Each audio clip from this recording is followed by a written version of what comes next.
And with Thank that, you, I'll Ezekiel. go back to Didi. Oh, sorry. Thank you, Ezekias, for that. For those instructions. Again, like I said, we have a very full agenda, and I'm just going to go over what we're going to review. I will be providing an overview of the Section 5310 program, and we will have Jason Howard, who will be presenting on creating service area maps. That is a requirement for this application process, and he will provide step-by-step instructions on how to create those maps. Next, we will review the handbook and the application process and the actual handbook and application. And if a lot of times we want to provide you with as much information as possible, but if we have time at the end, we will take some questions. Next slide. A brief overview of the Section 5310 program is that this is a federal transit administrative grant award program. Is enhanced mobility of seniors and individuals with disabilities. Grant makes funding available for capital and operating expenses to support the provisions of transportation services to meet the specific needs of seniors age 65 and over and individuals with disabilities when public transportation is insufficient, unavailable, or inappropriate.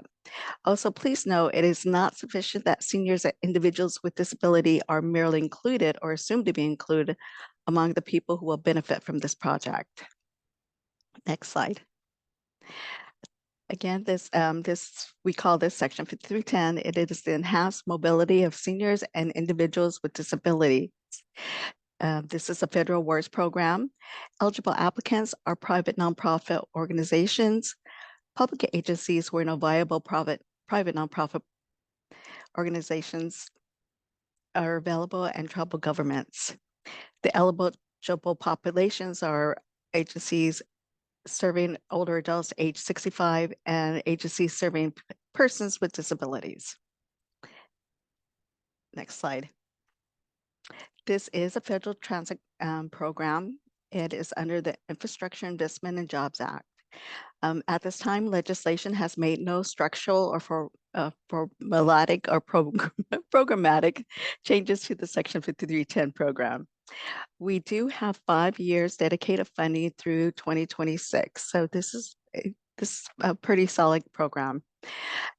We anticipate yearly funding increases. We've seen increases, quite a jump previously from 3 million to 5 million, and we expect to see increases for this year.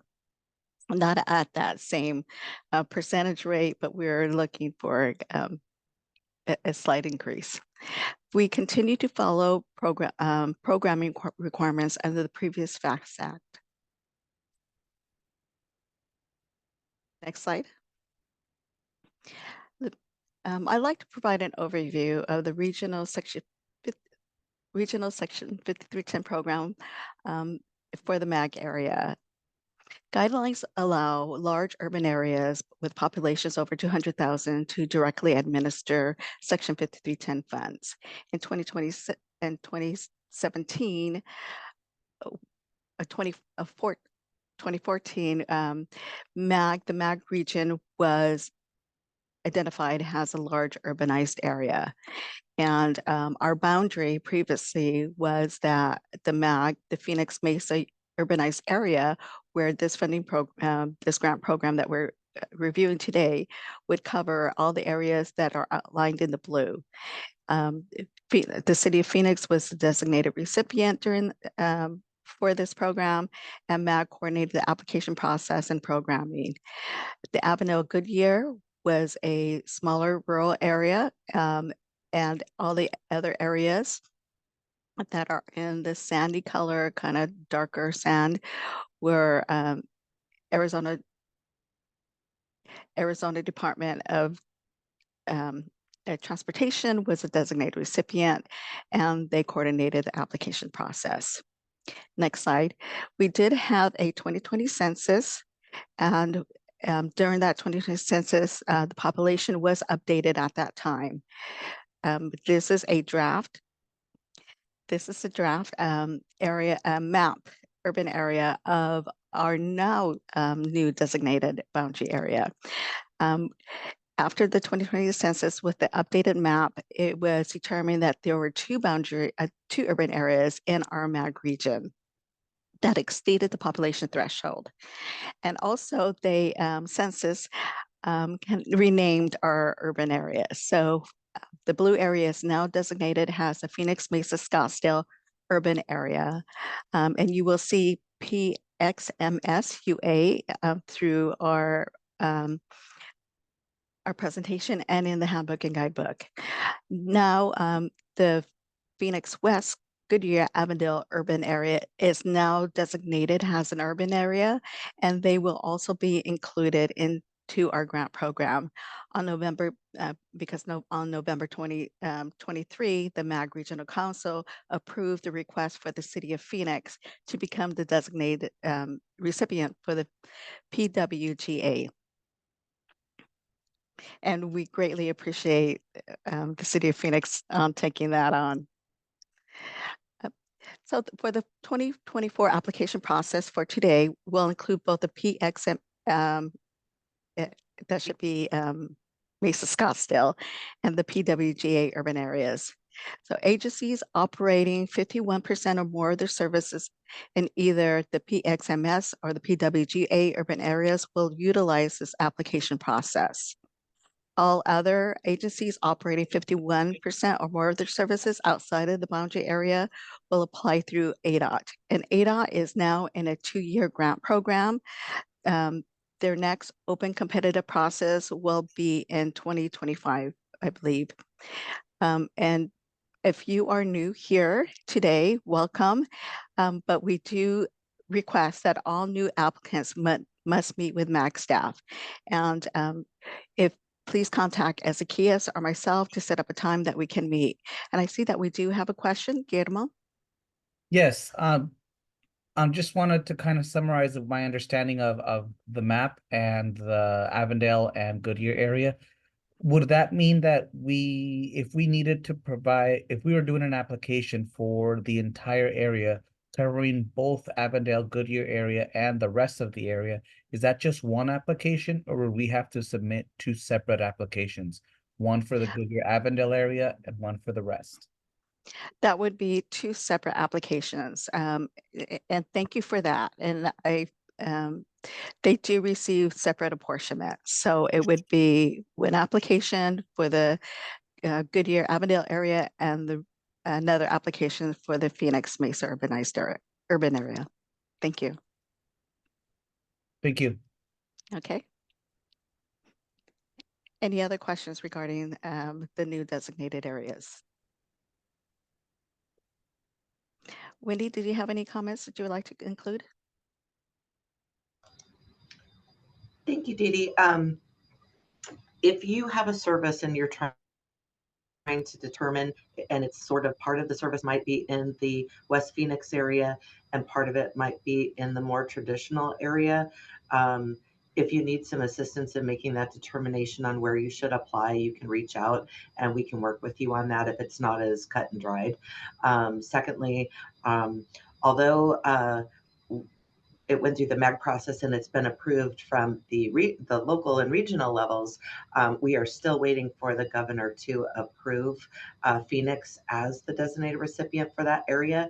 So we are kind of bound until we get that final approval on moving forward with things specific to that urban area.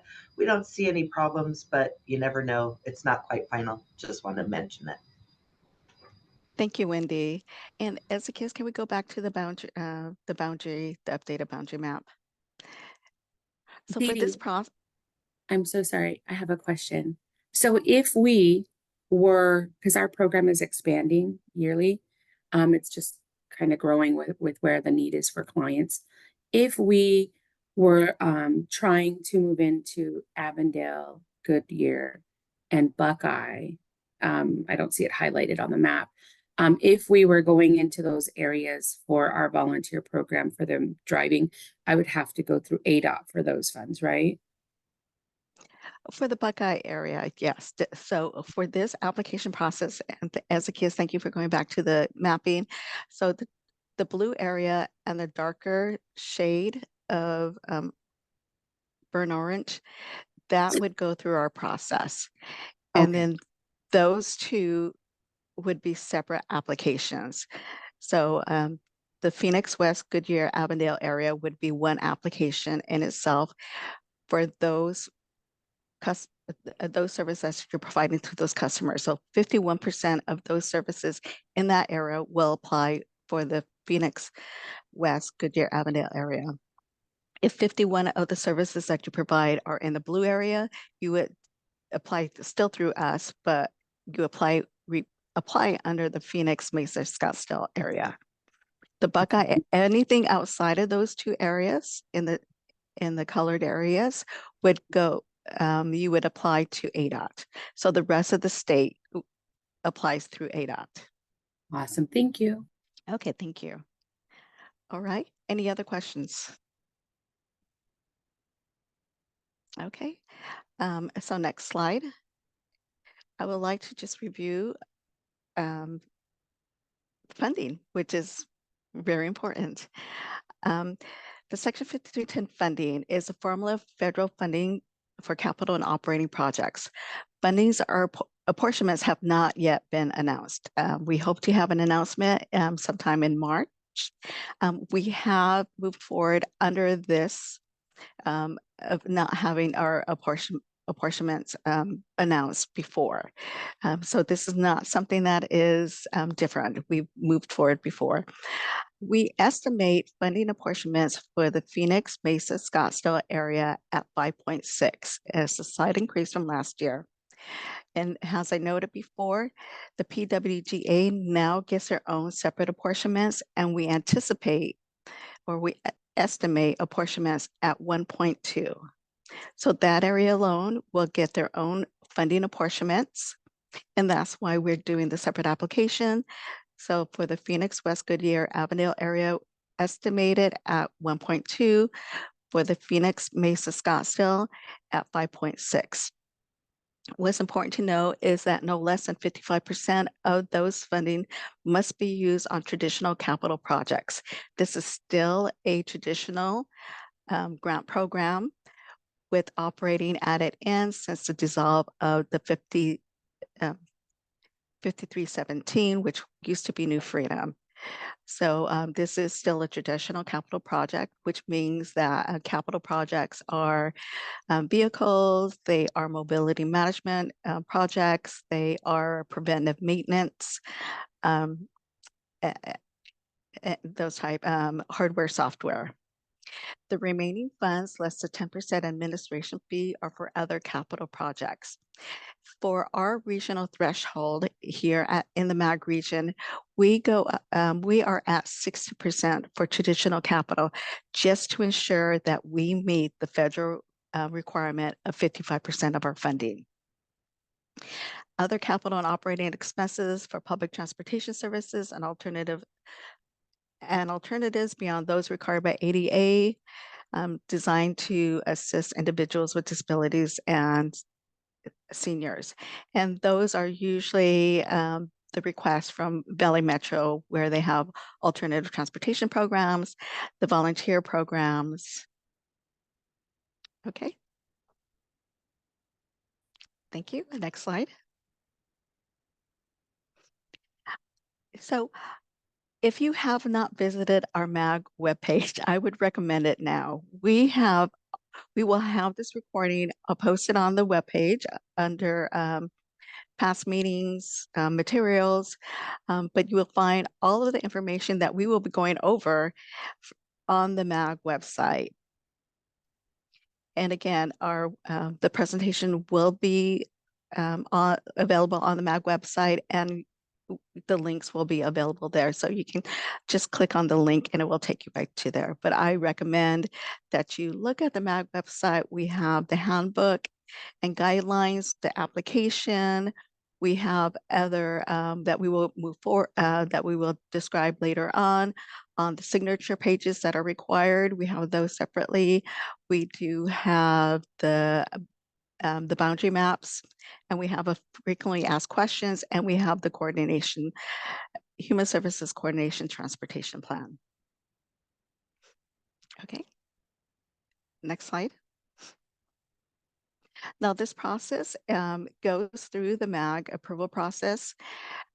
So our MAG elderly persons and persons with disability transportation ad hoc committee. I don't know why I am the most petite person in our whole organization, and I have these long titles for my programs and my job title. So they serve as the technical committee, and they are the review committee. They will review all of the eligible applications for the region for both the PWGA and the Phoenix Mesa Scottsdale. They develop a priority listing. And we do that is we rank all the applications and we develop a priority listing of all the application requests.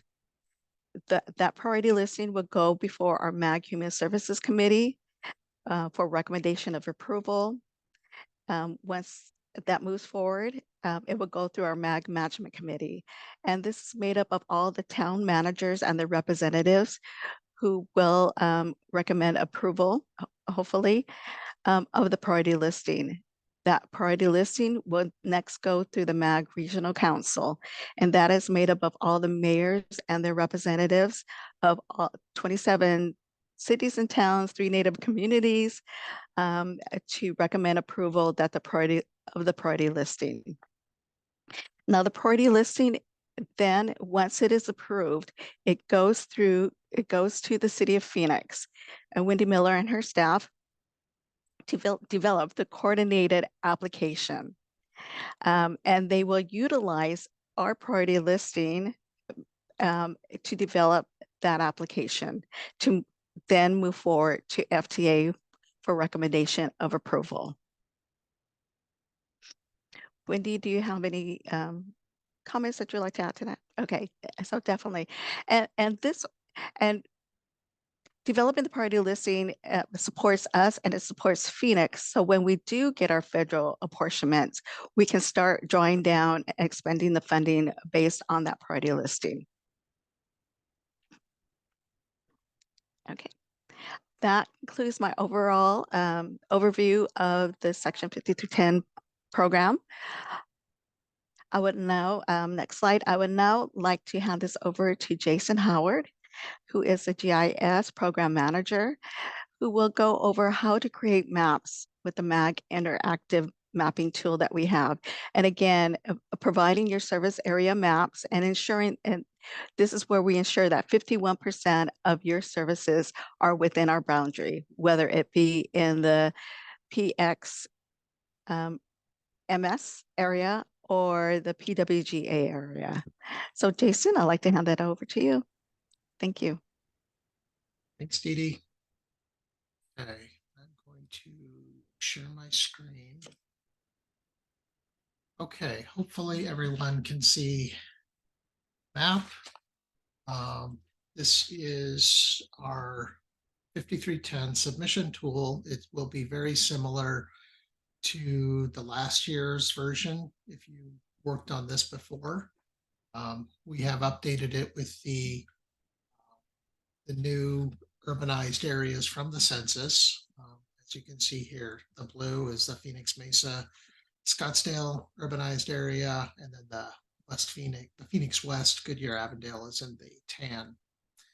Okay, I'm just going to walk through this really quickly, but first I'm going to refresh it because I want to start over. What is going to happen when you first come to the site, you'll get this little splash screen that will tell you briefly about it, and it will very conveniently give you, as Akia says, email, so you can contact him if you have any questions on this viewer. You could dismiss that just like that. If you need to recall it, it has Akia's email. The About button will bring that back. Okay. So what we do here is we will select the type of application that we're going to work on. Let's just say it's equipment. Put in our organization name, my name and email, and I'm already auto-filling this form because I've done this for testing it out. And with that basic bit of information, I can go to the next screen.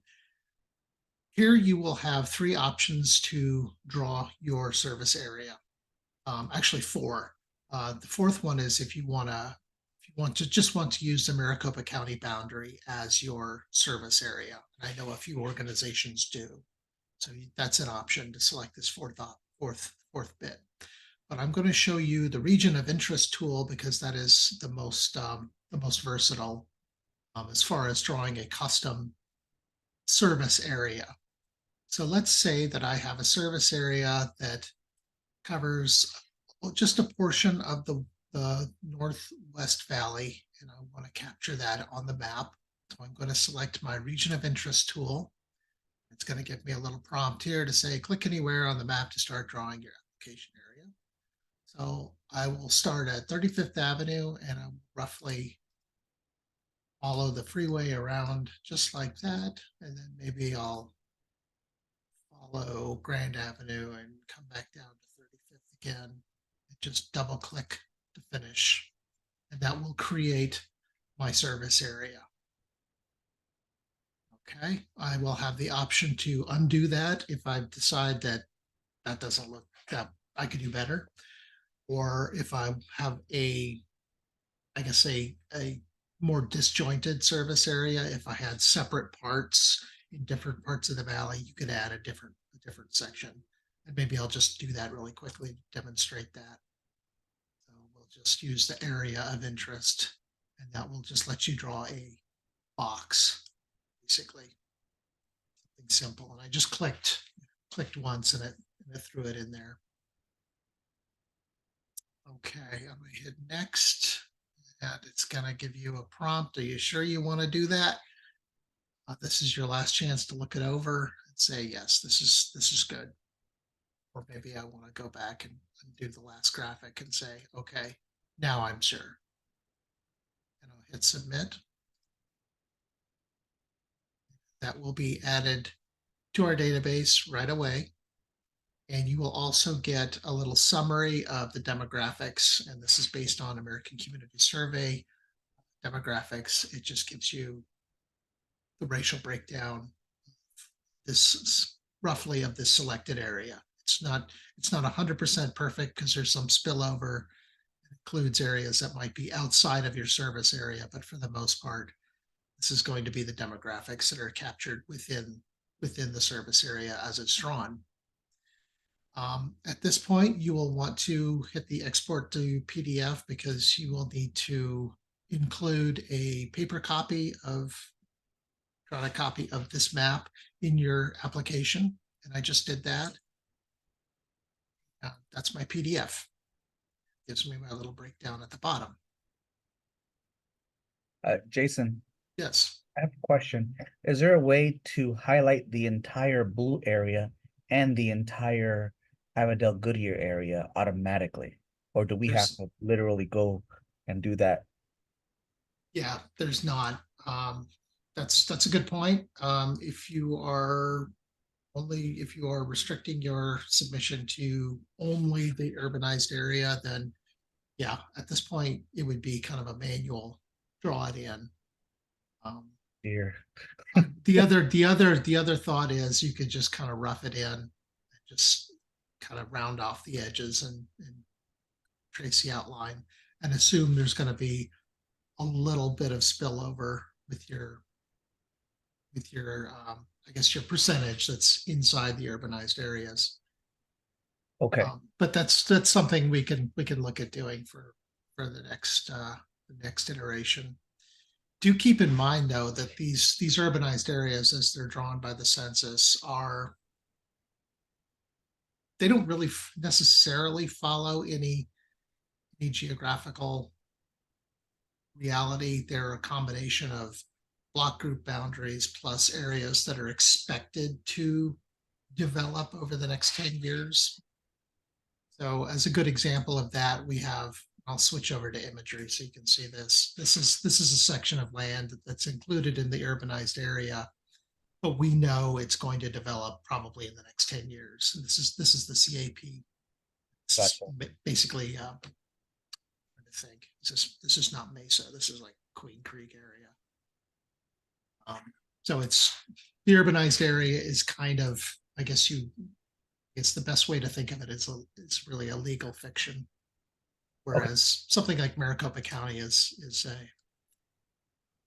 a less of a legal fiction. There's actual boundaries that have some meaning.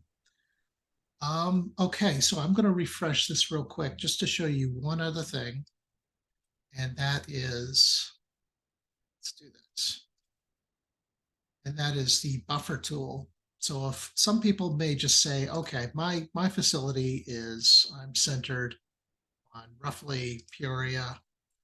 I want to add a buffer. Just say I'm going to provide service, up to 10 miles. That buffer tool lets you do that. Just kind of draw that circular bit in there. Let's submit that. Jason? Yes. Hi, it's Elizabeth Lewis. How many of those are we able to put in? So for example, we have 4 campuses throughout Maricopa County. And each one, with our residents, honestly, if there's a resident that has a doctor's appointment in Chandler, but the community sits in Phoenix, we would certainly take them to Chandler. But on a daily basis, they do travel to doctors, restaurants, shopping, within, like, the Surprise one probably does a 20-mile radius to try to just keep things more efficient. But like I said, if somebody in Surprise happens to have a, doctor's appointment in Chandler, they will certainly trek them to that. But I have 4 campuses in Maricopa County. I might have to defer to Zacchaeus on how that submission would go, but it sounds like it's really just all one service area. I mean, unless you were putting in 4 separate applications, one for each It's campus. definitely one application, but would Okay. cover all 4 campuses. So, I mean, should I just draw the entire Maricopa County boundaries? If that's what you would say, this is my service area, then yeah. Okay, thank you. I have a question that might help clarify it a little bit. Like, really, ultimately, if you're requesting something for a specific location, then you would want to isolate the service area for that location. If you're doing a vehicle request for one location and the services are different from another location, it kind of depends on the application that you're submitting. But if you are asking for preventive maintenance for your whole fleet that is going across all of the 5 locations, then you would draw the boundary for that. So I think it kind of depends on your application and what your intent is on. And I don't know what Didi and Hezekiah is thinking. I would like to make this easier than more difficult. So I agree that we don't have to draw the little lines of the urban area to the exact.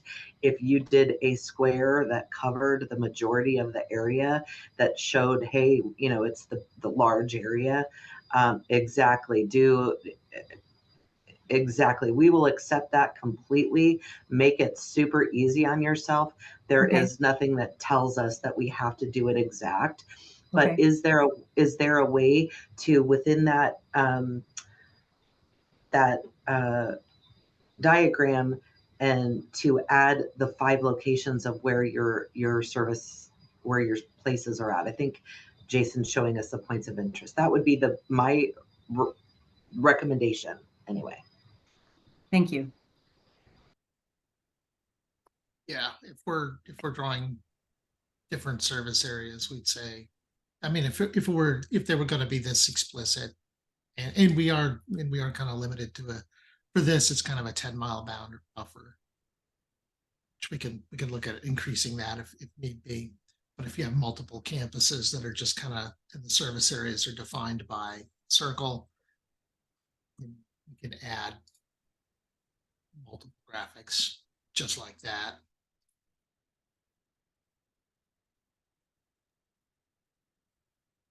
So I kind of went through fantastic. Thank you. I kind of went through that a little quick, but that's right. No, that's fantastic. Thank you so much. I just my own personal, let me do these things, my own personal experience, because I've been helping out on this but I've seen a number of multiple,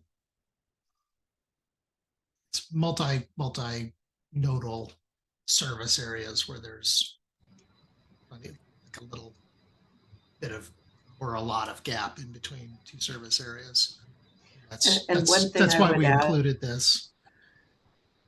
another thing I would add too is that if there is really no limit to where, I mean, you most commonly might be providing that service around the location, but if there is no limit to where you will take your clients to, I wouldn't limit it to a buffer around a location area. You can put that here's where the locations of where they're at, but not necessarily limit it to your service where you're providing that service. And I just clicked the, I'll do that again real quick, just so you can see what I did. I hit the use Maricopa County region-wide option, and that just pops in the Maricopa County boundary, just like that, as a service area.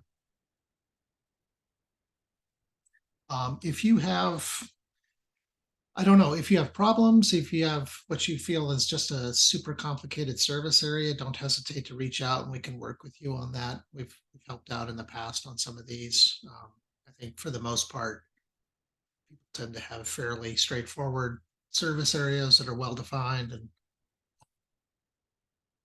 people are mostly fine working through this, but we're also happy to help. That's what we're here for. And I think I've shown all the whistles and bells at this point. So that concludes my presentation.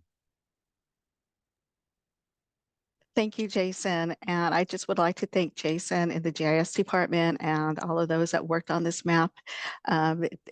Thank you so much. They've been working on this, updating this, and contacting us to make this more user-friendly and better. I just wanted to highlight a couple of things regarding the maps. Now, the maps does show us an indication that you are providing the services in the area that are eligible for this application process.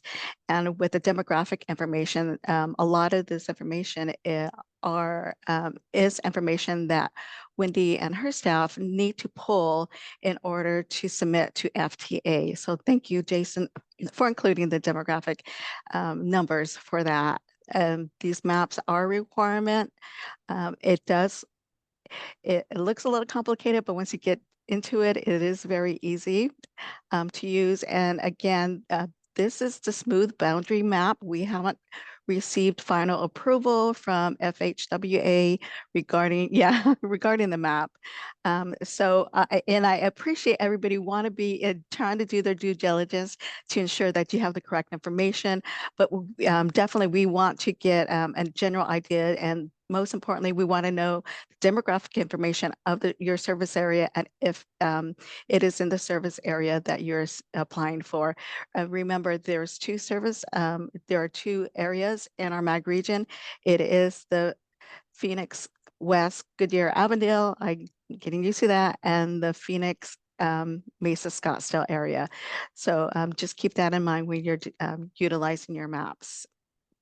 We do take all of the maps and we do provide an overlay of where the services are. We appreciate you trying to be as accurate as possible, but we would just like to capture where your services are. So thank you. Any other questions regarding that? I just dropped my email into the chat. So if anybody has any questions on the viewer or needs help from me, you can also just shoot me an email. Definitely. And again, thank you, Jason, for your time and for your expertise in developing our maps. Thank you. I'm going to jump off the call now and go for a swim in that lake. I know.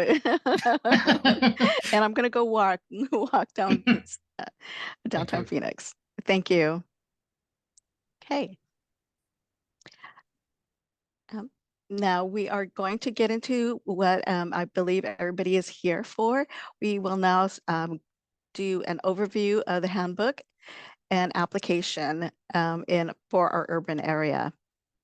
So next slide. So the items that we will be reviewing would be the handbook and program guidelines, the application timeline. For your information, in the handbook are new items and items that you should be aware of going into this application process. We wanted to highlight those for you. Again, section on the eligible activities, eligible evaluation criteria, federal and designated recipient requirements, that's the regional threshold and federal requirements, how to submit your application, and then we will get to the application itself. So next slide. Again, if you have not, please take a look at our MAG website. Our handbook and guidelines are on there, and the application itself. Frequently asked questions, the mapping tool is there, and our boundary maps are also there. Next slide. I just want to review the application timeline, which is in the handbook. All of this information, and you'll see the corresponding page number of where it is in the handbook next to the title. So applications were published last week on January the 22nd. We are now holding our regional grant workshop today. And again, all of our information will be on our MAG website. MAG and the City of Phoenix does hold one-on-one application assistance for you to ask any additional questions on your application once we're done with this workshop, if you have any additional questions. But I do want to note that if you are a first-time applicant, it is required that you make an appointment for an application assistance. These are half-hour times where City of Phoenix, which basically means Wendy and I, will sit down with you, answer any questions about the program itself, and answer any questions on your application. And we do request that before you come into your applicant assistance, if you just have a draft or an idea of what you are requesting first. In the past, we've had potential applicants come in and just say, these are my ideas, which one will go? And it does take a lot of our time, and it takes up your time. So if you have any specific questions and you do have your grant kind of drafted out and you have an idea of what you want to request, that is a better use of your time because it is a half hour. So that will take place on February 6th and 7th from 9 a.m. to 3 p.m. And Zacchaeus just put in the link to schedule your time for a one-on-one session. And Zacchaeus, I would just like to pause here, and if you can describe a little bit more information. He updated the link on how to register for a one-on-one time. Zacchaeus? Thank you, Didi. I am going to share a new screen so I can show the screen where the scheduling system is. So if you use that link, the link will also be on a follow-up email after this meeting today. But when you open that link, this is what you should see, which is a list of the times available that are still available for your one-on-one session, your 30-minute one-on-one session, and the days, as we said, Tuesday the 6th and Wednesday the 7th. You can click and choose one of the times available and the dates available. You're going to be prompted to fill out these questions. If more than one person is attending, and I've already got questions about this. So if you have multiple people in your agency attending, you can add attendees. You can just write them down in here. And you will also be getting a calendar invite that you can also just forward that to them. So that's another option. So all the ones with the star, the asterisks, you have to fill out. And again, as Didi said, we appreciate if you already looked at your application, you're already looking the questions you have, and if you do have something already in mind that you want us to prepare and be in the look out for answers for you, you can also just write them down in here. Once you fill all of this out, you click on book, and you receive an email with a calendar invite. If for any reason you need to reschedule, I do ask you to cancel your previous appointment. The calendar invite that you will receive will have a link for you to be able to cancel that appointment. So I really highlight that I ask you to cancel the first scheduled appointment so it can become back available for other people that are still trying to sign up for any time slot. Because if you double book, then that time will disappear from that previous page. So my suggestion is for you to reschedule it and cancel your previous appointment as well. But this is how it should look like. If a time is not showing there anymore and that would be the perfect time for you, it means that somebody already took it. So if that's the only time you have available, you can always shoot me an email and I can try to work out with the person that is on that available time to see if we can reschedule their time if they have other available times. But this is our new scheduling website for the one-on-one sessions.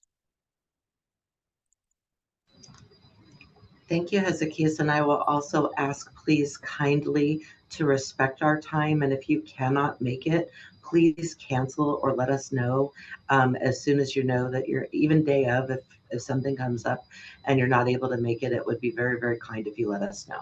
Thank you. Thank you, Wendy. My thoughts exactly. New technology is great, but definitely if you cannot attend a time, please cancel. And all of this one-on-one sessions are all virtual. So thank you, Michael, for that question. Any other questions on the one-on-one? And thank you, Ezekiel, for going through that. This is great. This is new technology. I definitely would ensure that once you have scheduled a time to double check it, and don't take my, don't be like Dee. I love technology. I love ordering, and I once ordered something twice because I didn't check. So I have 2 canopies at my house.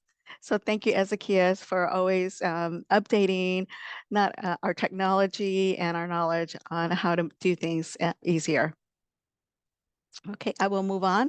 So the application deadline is on February the 26th at noon.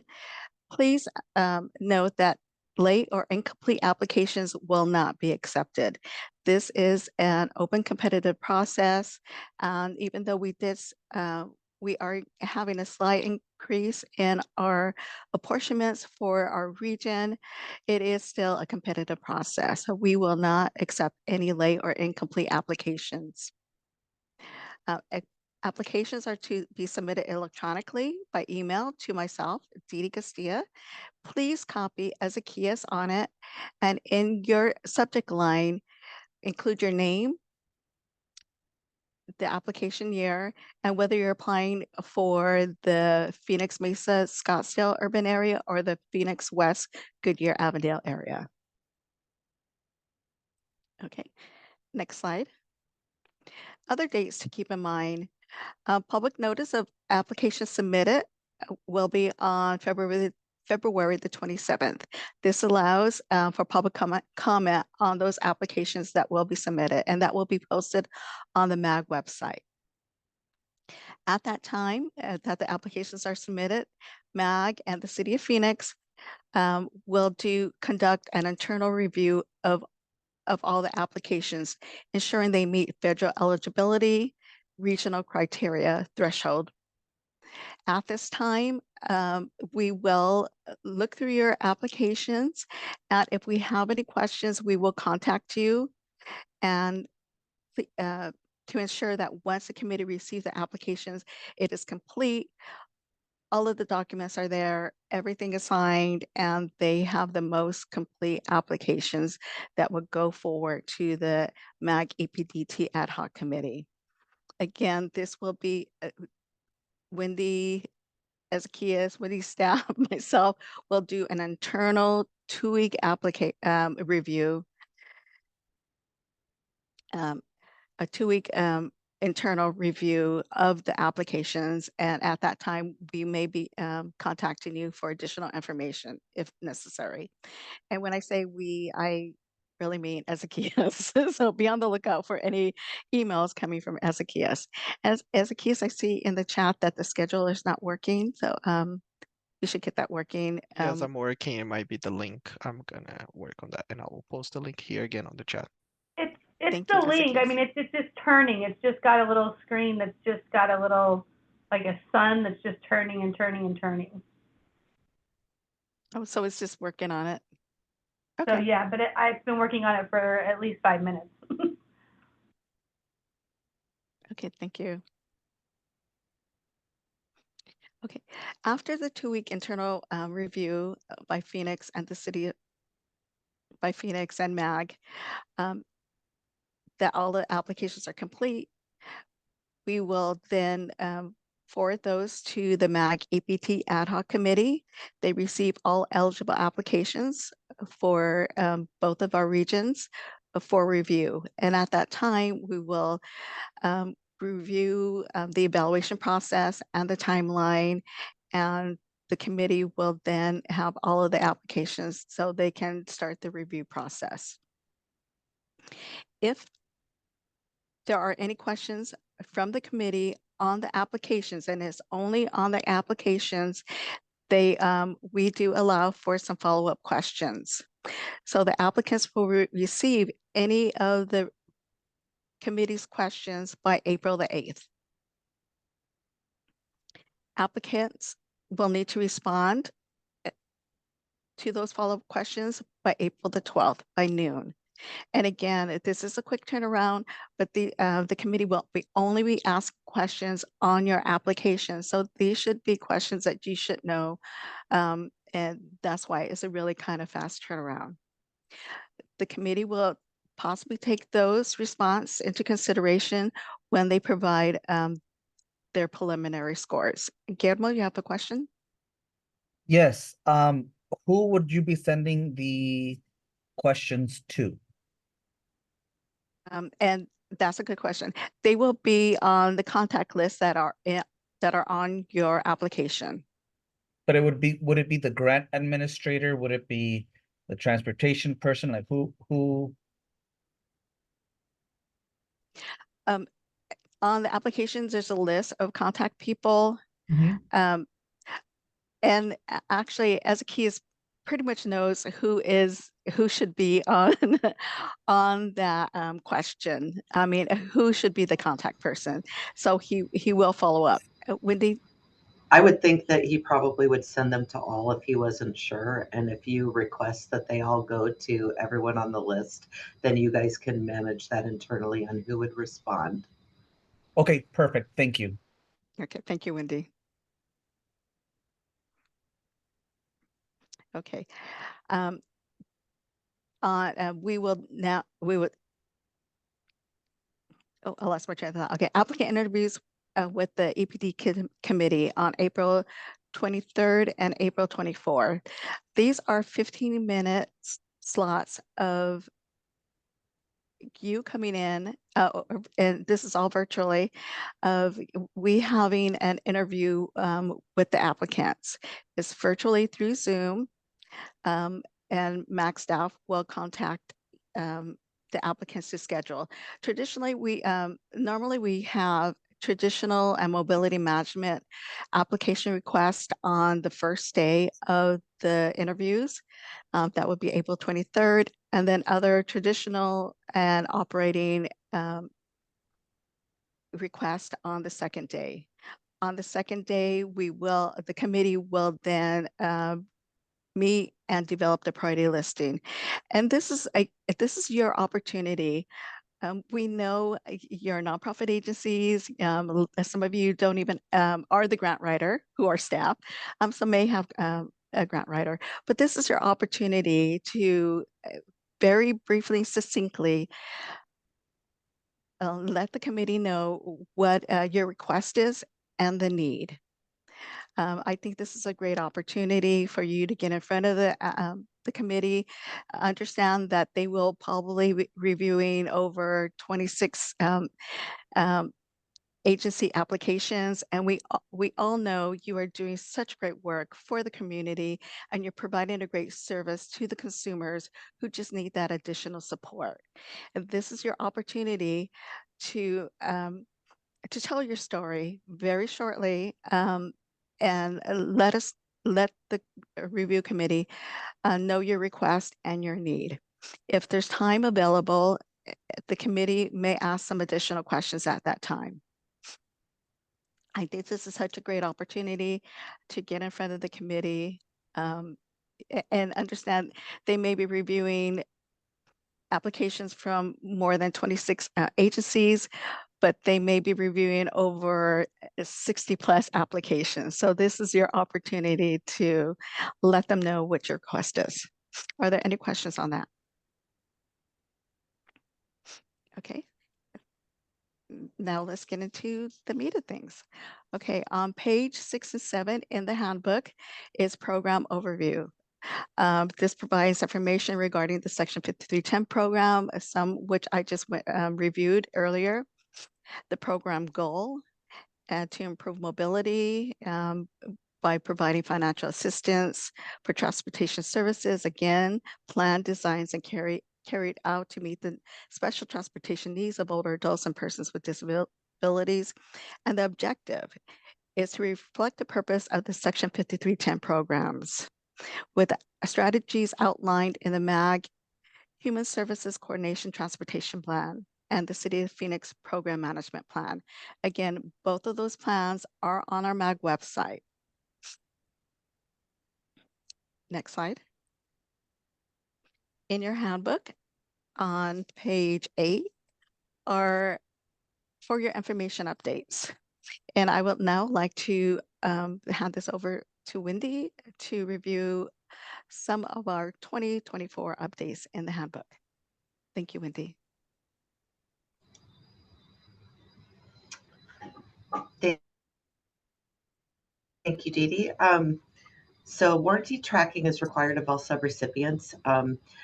This is just a requirement from FTA that if your vehicle is under warranty, that you are completing the warranty and sending it in for warranty and holding the manufacturers or whoever accountable for doing that. And so that is something that you would track on your vehicle maintenance log if it is warranty work that you're indicating so that when they do the review of your maintenance sheet, that they can show that you were addressing all your warranty claims.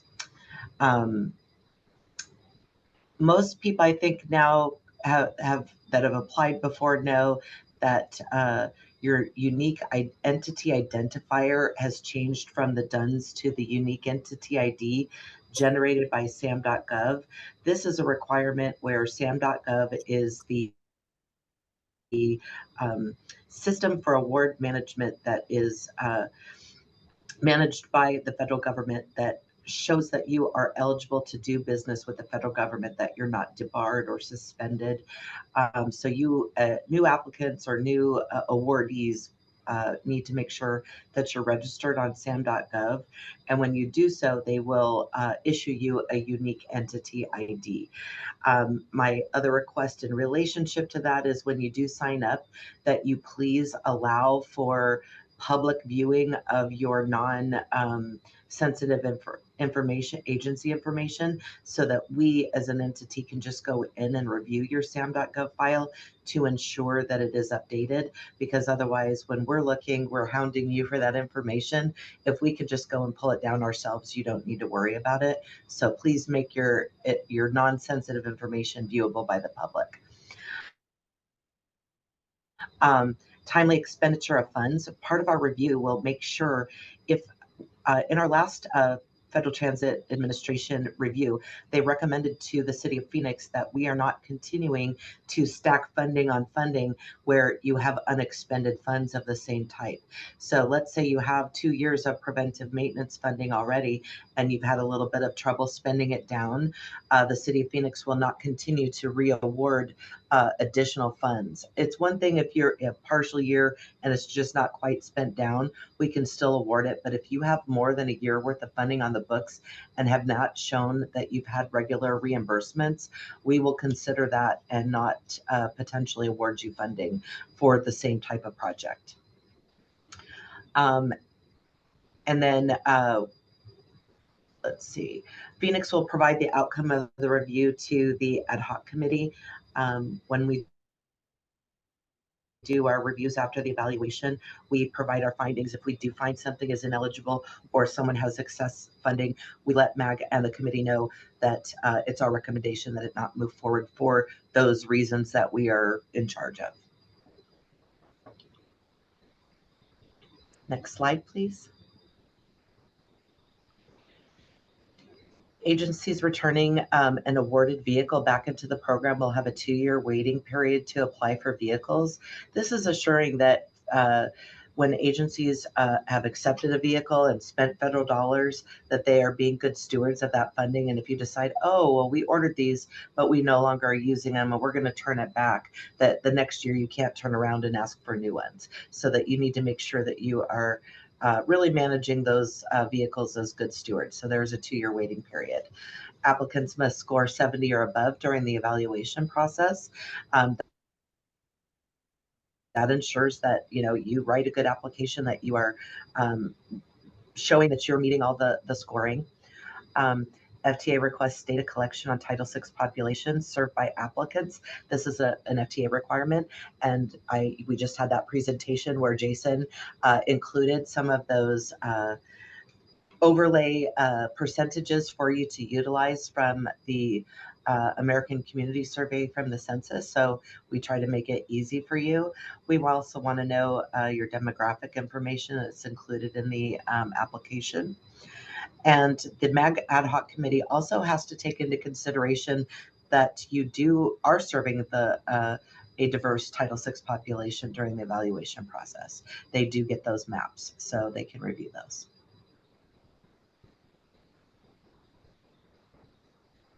Thank you. Next slide.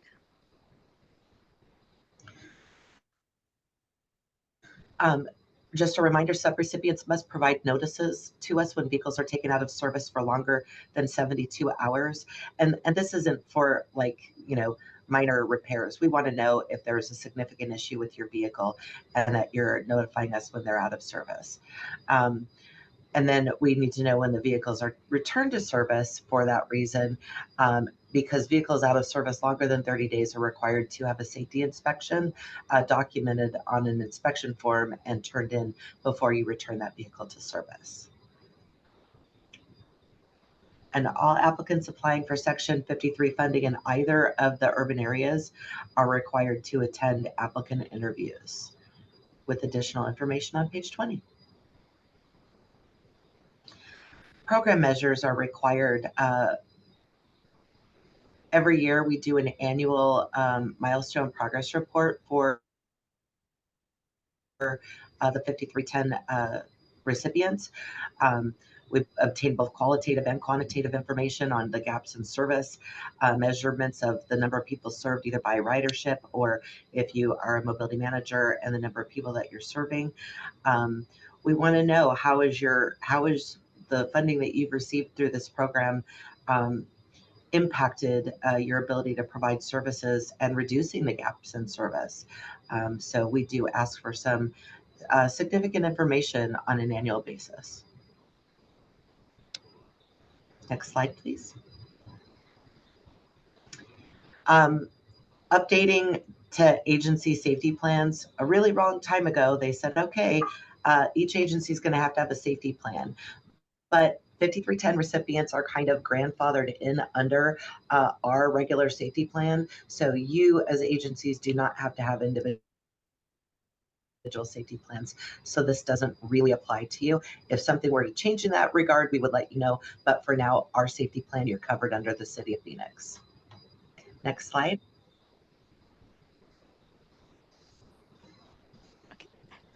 You. And then thank you, Wendy, for that. And again, it is all of this information is in the handbook. And if you want to know where it is, the corresponding page is noted next to the title. And again, that section for your information are things that you need to be aware of. That is the section where if something is new, it is noted there.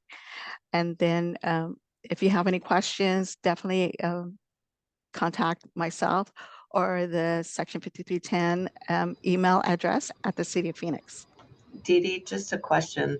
I don't have it open in front of me. Is this the section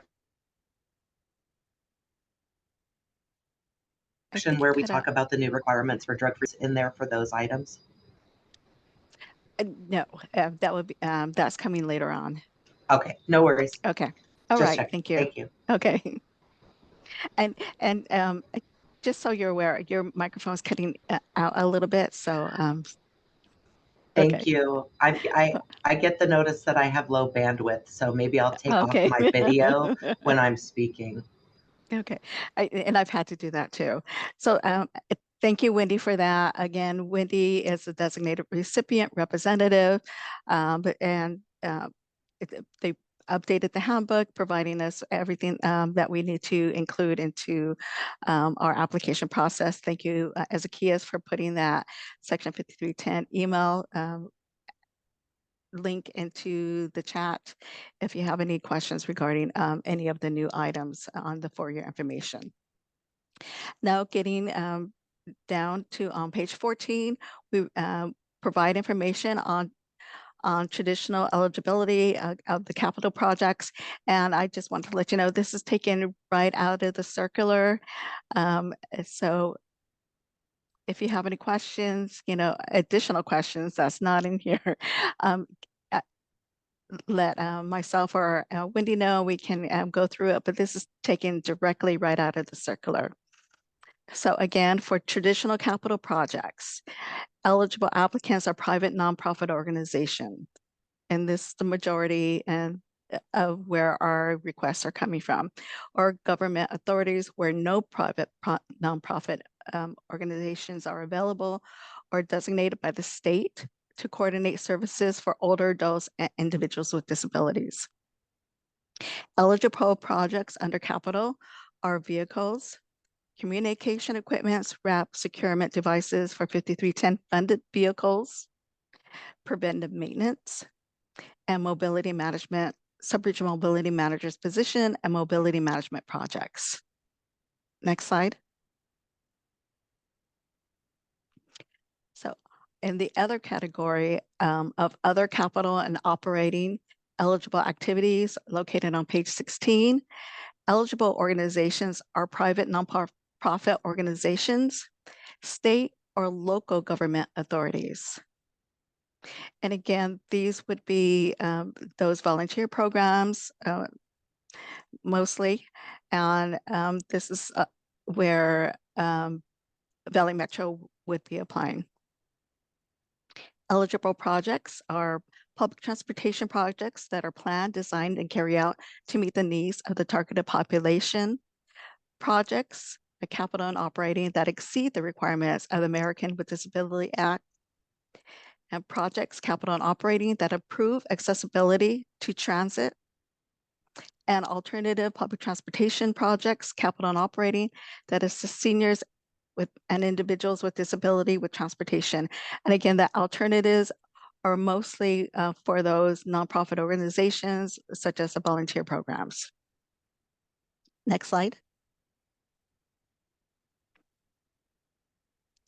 Evaluation criteria. I would highly recommend that you take a moment on page 21 out of this whole handbook. If there's one thing you would really want to spend some time on, is this section. This is the evaluation criteria, the scoring rubric that the committee utilizes when they review your application. we break it down by section of, and the section corresponds to the application. So section 1 and 2 and the cover letter, and section 9, we're asking, we will be reviewing your cover letter, and I'll go into more detail regarding that, your primary mission and your funding request. All the items that you see in red are points that MAG or the City of Phoenix provides to the evaluation committee. And these are the areas that MAG or the City of Phoenix provides support, and we collect the information and the data. So we will be reviewing your cover letter. MAG provides those points, and how complete your application was submitted. So it's really important. Like I said, incomplete applications will not be eligible or move forward.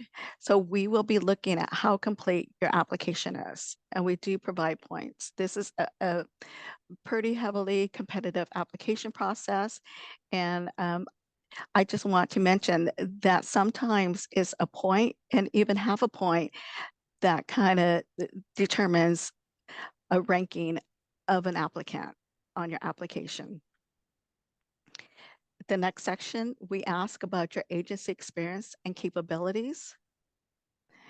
We are asking, does the agency demonstrate experience with the requested projects? Do you provide performance measures? And again, the experience in managing federal funds, has Wendy reviewed? The City of Phoenix will provide those points. And the utilization of requested or past funding, again, the City of Phoenix will provide those points since they do oversight of those sections. Next in the application, we're asking about your program description. The project addresses the federal requirements of being planned, designed, and carried out to meet the needs. And you will see that verbiage in the application, in the handbook, and in the circular. The project describes how it relates to other services provided in the area. And that is something that the federal government is really interested in. They want to know, do you know who is in your area? They want to know if you're aware of other services in your area. For traditional capital requests, that will be section 5 or 6 A, B, and C. Project demonstrates an effective utilization of proposed services, and other capital operating requests are in section 7. Section 5, 6, A, B, and C, or 7, we're looking at your budget. Applicant adequately addresses how the requested project is cost efficient and in good use of federal funds. And again, a lot of this verbiage is right out of the application. Line items, is your line item on budget where appropriate? We'll be looking at that section. And the applicant appropriately addresses the availability or eligibility of required matching funds, and Phoenix will provide those points. Section 8 is coordination.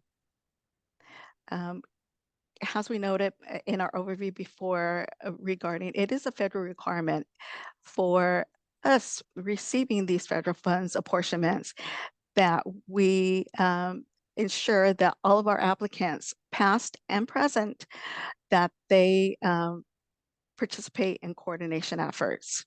So this applicant coordination participation, do you attend local and or regional coordination meetings? Do you submit all the required data information? And this is the data survey that Ezekias provides to you to tell us about your application that we can put in our human services provider inventory, which is a requirement in receiving federal funds. And we will provide those points. So we do denote the applications that participate in our transportation ambassador program meetings and in our workshops. We do review those attendance, and we provide that information to our review committee. developing partnerships. To what degree does the applicant coordinate with other agencies or public transit and paratransit systems? Again, that is just letting us know, are you aware, are there any additional transportation services? And it's important to note that some people are hesitant of saying, well, there is public transportation. We are aware that the consumers that you provide services to, public transportation may not be appropriate for them to utilize. So we understand that, but we do want to know that you understand if there is other services around, if there's public transportation that may be an option in certain circumstances. But we just want to know, are you aware of your surrounding area and your service area? And that your application addresses the regional gaps to what has outlined in our Human Services Transportation Coordination Plan. And like I said, we also will provide some additional points for your interview. Again, I would take some time to review this. And again, each section kind of corresponds to the application that we will review later on. Okay, next slide.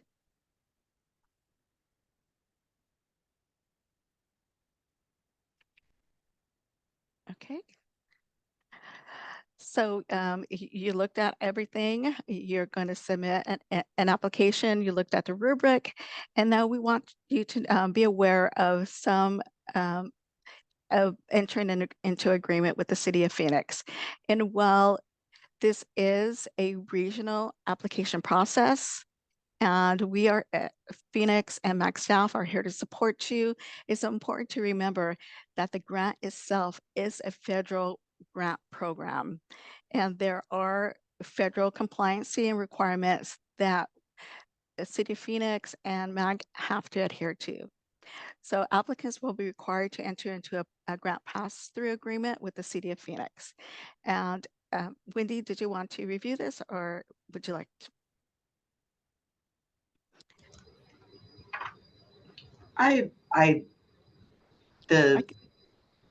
You go ahead and I can jump in if Okay. something happens. That's fine. Okay, so when you're entering an agreement with the City of Phoenix, we have some information for you that is important, and definitely once you review the rubric and the evaluation criteria, this is the most important. This is the second most important part, because we tell you what to expect once you enter into agreement, you accept your grant with the City of Phoenix has a designated recipients. The recipient's authorized representative must sign all certification and assurances forms provided in the application indicating the agency's agreement to comply with all applicable federal requirements. An attorney's signature is recommended, however, it is not required. And I do want to emphasize that it must be somebody that can sign legal documents to sign all the certification and assurances forms. We need to know that your agency is in agreement and knows that you are applying for this federal grant program. Any questions? Okay. And also, has Wendy had reviewed before, registering with the System for Award Management, which is what SAM is required upon receiving federal funds.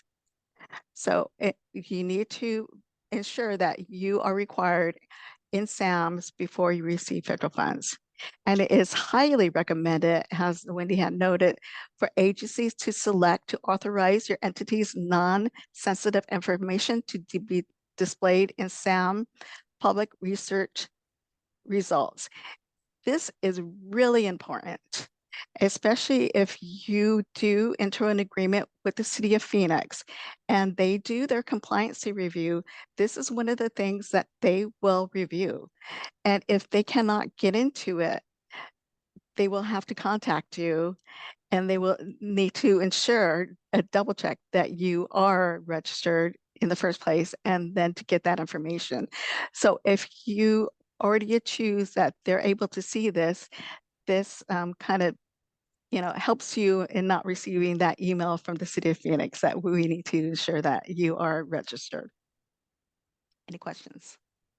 Okay, next slide. And again, this information is found on page 23. Also on 23 and 24, Office of Management and Budget, agencies receiving 750,000 or more in federal funds, and again, federal funds annually, are required to conduct an annual single audit by a certified public accountant. And you must provide a copy of the audit to the City of Phoenix, and encompasses both financial and compliance components. And we do have a link to look if you need to for more information. Again, this is in your handbook. Lobbying activities. Agencies who apply for an award of 100,000 or more must file a written certification. No federal funds have been paid for lobbying, and a disclosure of lobbying activities are required. New restrictions on lobbying. Grant applicants must submit the certification on lobbying form along with the application. And again, that form is in our application that we'll review. Any questions? I know there was some questions prior to this when City of Phoenix was conducting the compliancy, but we're ensuring that everybody is aware of this. We put the form right in the application, so you're aware. Wendy? No, okay. You're doing great. No, Okay. the lobbying activities, and just so you know, once you're awarded any funds, there are requirements that trigger for you to refill out a new form.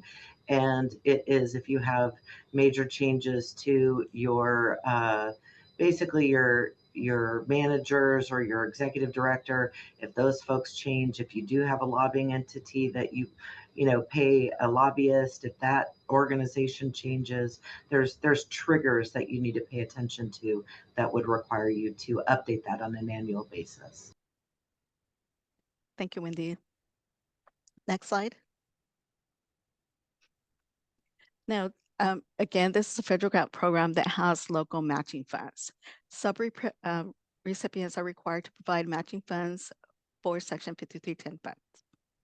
All local match funds for capital equipment must be in cash. Again, if that is vehicles or any capital equipment, and any asset, your match must be in cash. Local match for operating and mobility management projects can be non-match, such as donations, volunteer services, or in-kind contributions is eligible as long as the value of each is documented, supported, and is included in the net project cost. Okay. Applicants must indicate a commitment to providing the local match funding in the cover letter. And we'll review this a little bit later on, but I just wanted to cover this again because it's very important. And as part of your application package, applicants must indicate a commitment to providing the local match funding in your cover letter. Okay. And subrecipients will be required to provide the full local match for vehicles and or vehicle equipment in advance of the city creating purchase orders. So the City of Phoenix procures the vehicles, and they would need to have your commitment and the match before they procure those vehicles. Any questions? Okay. Next slide. Procurement on page 25 and 26 must comply with the federal requirements associated with the procurement of all items purchased with federal funds. Contact the City of Phoenix for technical assistance prior to conducting procurement, utilizing any grant funds. Again, please contact the City of Phoenix prior to doing any procurement utilizing any grant funds. And I'm pretty sure when you do your application, if this is something that you will be doing, you would have contacted, and I would highly recommend contacting the City of Phoenix or letting staff know that this is something that you will be doing. Purchases of $10,001 to $150,000 require 3 vendor quotes. $150,000 plus $1 requires City of Phoenix approval. The City of Phoenix leads or approves the procurement for all vehicle purchases on behalf of the subrecipients. And for those new coming to the program, again, the City of Phoenix will procure the vehicles on our behalf. Vehicles must be maintained and used for the intended purpose under which they are purchased. And the City of Phoenix holds first lien through the useful life of the capital equipment until the remaining asset value is less than $5,000, which is usually demonstrated at the time of the vehicle disposal. And I know a lot of our agencies are kind of coming to the end of the useful life of their vehicle, which is a whole nother workshop, but we will provide additional support and walk you through that process. But it's important to note, even though the vehicle that is procured on your behalf through these programs, they are still considered federal assets until they meet that useful life, and City of Phoenix does hold the first lien. Okay, next Thank slide. you, Dee Dee. And I know a lot of people will have questions on vehicle disposals. If you go to our subrecipient resource website, there is forms on there and information that would assist you when you're making that determination. But please reach out to Section 5310 at phoenix.gov if you have questions and are ready to dispose of vehicles. And we have a workshop planned, I think it's May, on that topic. Thank you, Wendy. I know we'll be getting a lot of questions regarding that. Okay, next slide. Vehicle procurement. Again, this is, we've, through my whole time that we've been doing this application process, all of our vehicle prices are estimate until we have final procurement. So the estimated vehicle listing based on the state of Arizona pricing, keep in mind actual pricing may differ, but we kind of go on the higher end. The vehicles that are available this year are the cutaways with lift, with an estimated cost of $149,000. The raised roof van with lift was estimated cost of $128,000, and the minivan with ramp with the estimated cost of $85,000. We want to make sure that it's very clear that the passenger van with no lift and the minivan with no lift are not available.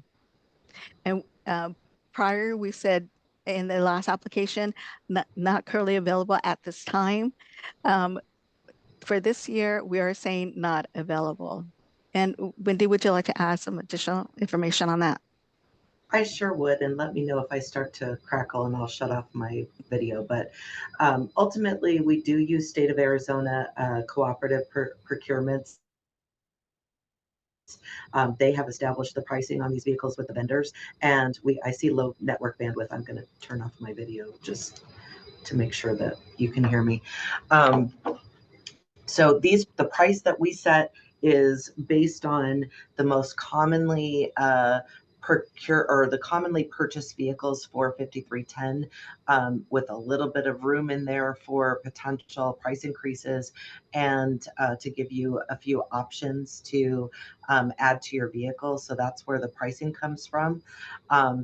But due to Buy America requirements and due to unavailable, mostly federal requirements, the passenger van with lift and the minivan with no ramp are not available. We really did a lot of research and energy and effort to try to find a vehicle for the less expensive vehicles without the lift or ramp that would be available to you. We do understand not all of your passengers require the lift and the ramp, but it just, everything was not available. So we tried to do that. Unfortunately, it's not. So if you need those types of vehicles, I highly recommend that you make your plan to purchase those directly with your own agency funds, and then rely on this grant at this time for the ADA lift and ramp vehicles. They are more expensive, and because those are 85% federally funded, it does give you an opportunity to, get those vehicles with little or very lower cost to those agencies. But unfortunately, and the second piece of this is we are still dealing with severe delays in deliveries. Please note that we have not had vehicles delivered still from last year. It does take a while, and there's just no getting around it. We are kind of at the mercy of the manufacturers, and it is taking a long time. So 1 calendar year was what we had always hoped to do it by. It's been 18 months in some cases. So just depending on the vehicle type, it goes up and down. And, we do the best we can, but the manufacturer delays and parts delays and things like that make it very difficult. So, but this is what we're dealing with based on, things out of our control. Thank you, Wendy, for that. For that comment. And definitely we would like to thank this City of Phoenix for working on our behalf on ensuring and looking into researching, asking questions on the type of vehicles that we are able to have available to you. Again, as Winnie had mentioned, because these are accessible vehicles, the match will be an 8515. So hopefully that will alleviate a little bit of the higher match that cost for these vehicles.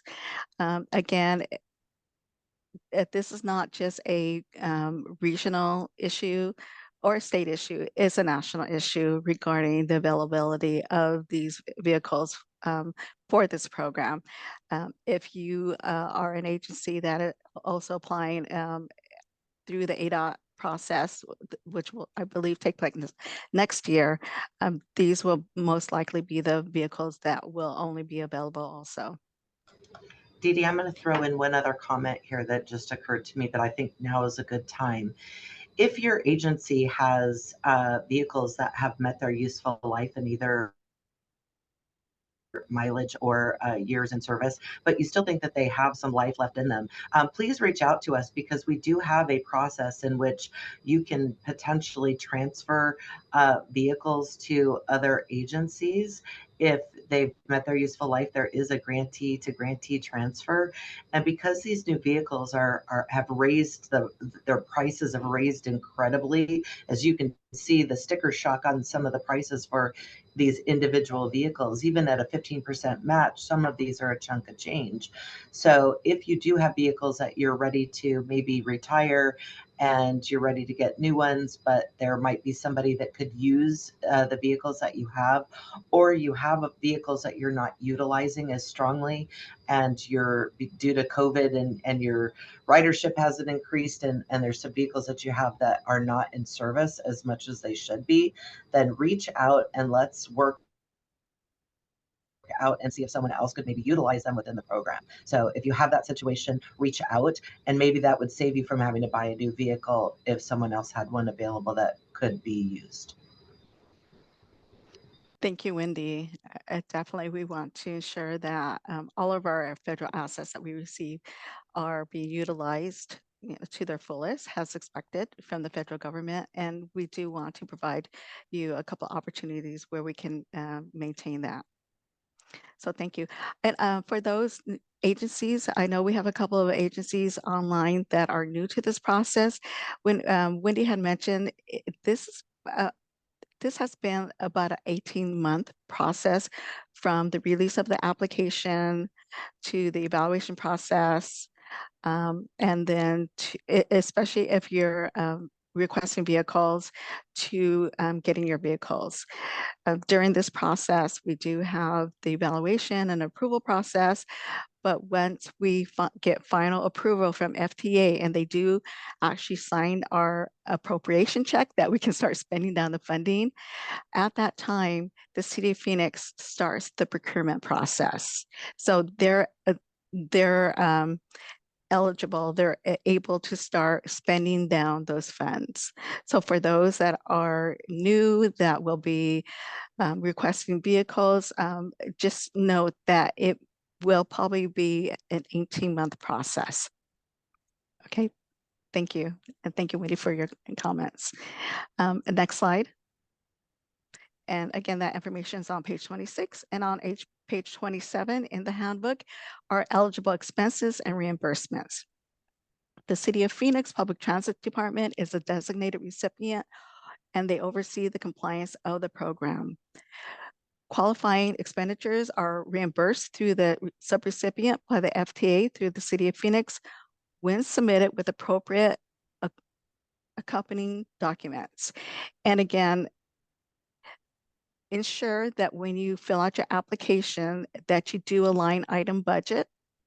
Any items that are not on your line item budget that you're going to request for reimbursement may not be allowed.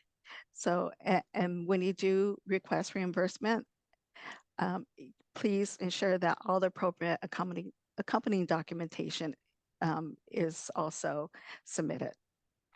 FTA expects projects to be completed on a timely basis, has scheduled in the award agreement and updated in progress reports. And this kind of goes back to when we reviewed timely expenditures of federal funds. And this is where that review of your timely expenditures of federal funds, because we are being directed by FTA. A subrecipient that wishes to revise an activities budget should request such a revision in writing to the City of Phoenix with an explanation of the reason for the change and the amount of the change identified. Okay. Next slide. On page 27 and 28, we do have information on project costs. Project costs must specifically relate to the purpose of the program. Direct costs only eligible for expenses that directly support the transportation or mobility management of a program. We understand that has most of you that are nonprofit agency, transportation is just one section of the program that you provide overall. But for this grant program and the funding request, all of that funding has to directly go for the expenses for your transportation program. Okay. Indirect costs, only eligible on operating projects. And this is something new, and I'm going to hand this over to Wendy because it's a little technical for me. No problem, Dee Dee. Thank you. Your project costs must specifically relate to the purpose of the program. So if you are filing for something related to your 5310 volunteer driver program, the reimbursement project cost should be related to that. It shouldn't be outside of that. So direct costs are only eligible for expenses that directly support the transportation or mobility management program. So indirect costs, and this is something that is updated and new this year for those agencies that are requesting indirect costs. Typical, they're only eligible on the operating request, but there's some additional information that you're going to need to provide. So for agencies that already have a cognizant agency, which basically means the agency that you get the most federal funding from. So if you get federal funding from one grant and you get also 5310, whatever agency is the largest amount of money you get, that is your cognizant agency, and that's who you go to get your federally negotiated indirect cost rate. Most of the smaller nonprofits don't have federally negotiated rates, and so that's where the de minimis rate comes in. You can just elect a standard 10% rate. But in order to utilize this rate going forward, you must sign a certification that you're eligible. And the eligibility, one of the things is you can never have had a federally negotiated indirect cost rate and then go back to a de minimis rate. So you're certifying that you've never had a federally negotiated rate. You're certifying that you're eligible for the de minimis 10%, and that you also meet the requirements that your the management of your funds is in line with the federal requirements. So there's three pieces of this. So there will be a new certification form if you are choosing your operating assistance or volunteer driver program and you normally request a de minimis rate. You're going to have to sign the certification. It's included in a copy of the application. So just note that, read that carefully, and let us know if you have any questions. Thank Next you, slide. Wendy.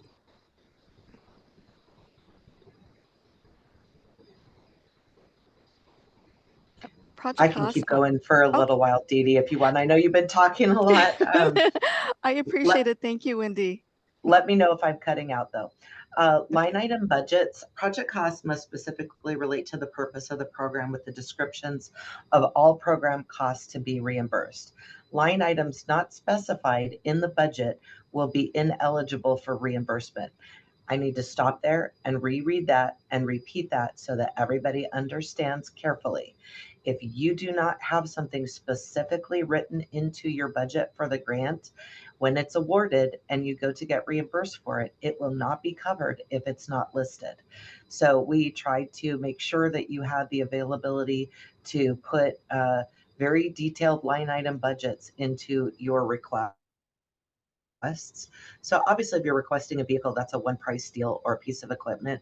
But when we're talking about operating assistance and specialty projects, that somebody might be requesting mileage reimbursement for their volunteers. Somebody might be requesting it, supply costs or other things. You just need to make sure that you're putting all of that detail into your budget so that we can make sure that it's approved and that you have approval for it when moving forward. And that also includes your indirect costs. Your indirect costs have to be placed into the budget if you expect to receive them at the correct rate. And funded awards will be based on the final funding apportionments published in the Federal Register. So we can only give out the funding that is awarded by the federal government. And once we get the priority listing and from MAG and the committee, and the apportionment comes in, we will apply that funding down the line just as prescribed by the committee and award it that way. So if funding ran out before all the projects were awarded, that means that you are approved. And if for some reason more money became available or somebody didn't use all their funding and it became available within the year, we could award funding to your project. So that's kind of how that works. Next slide. Wendy, we have a question from Lahara. Oh, sure. Yeah, thanks, Wendy. Thanks, Dee Dee. Real quick, when you were talking about the amendment. Lahara, it's kind of hard to hear you. Try to get closer to the microphone. Any better? There you Very. All right, sorry about that. So the previous slide where you're talking about de minimis costs versus the whatever that acronym The was. federally negotiated indirect cost rate, yes. There you go, right? How would you be able to determine, just as a layperson, whether or not we've ever had such an indirect cost rate? Talk to your accounting staff. And if Talk to your they're accounting staff, because honestly, if the only federal funding your agency gets is through our program, you do not have a federally negotiated indirect cost rate. So unless you're getting large amount of dollars from another federally funded agency, you are likely not going to have this rate. okay, very good. Thank you. You're welcome. Reporting requirements, my favorite.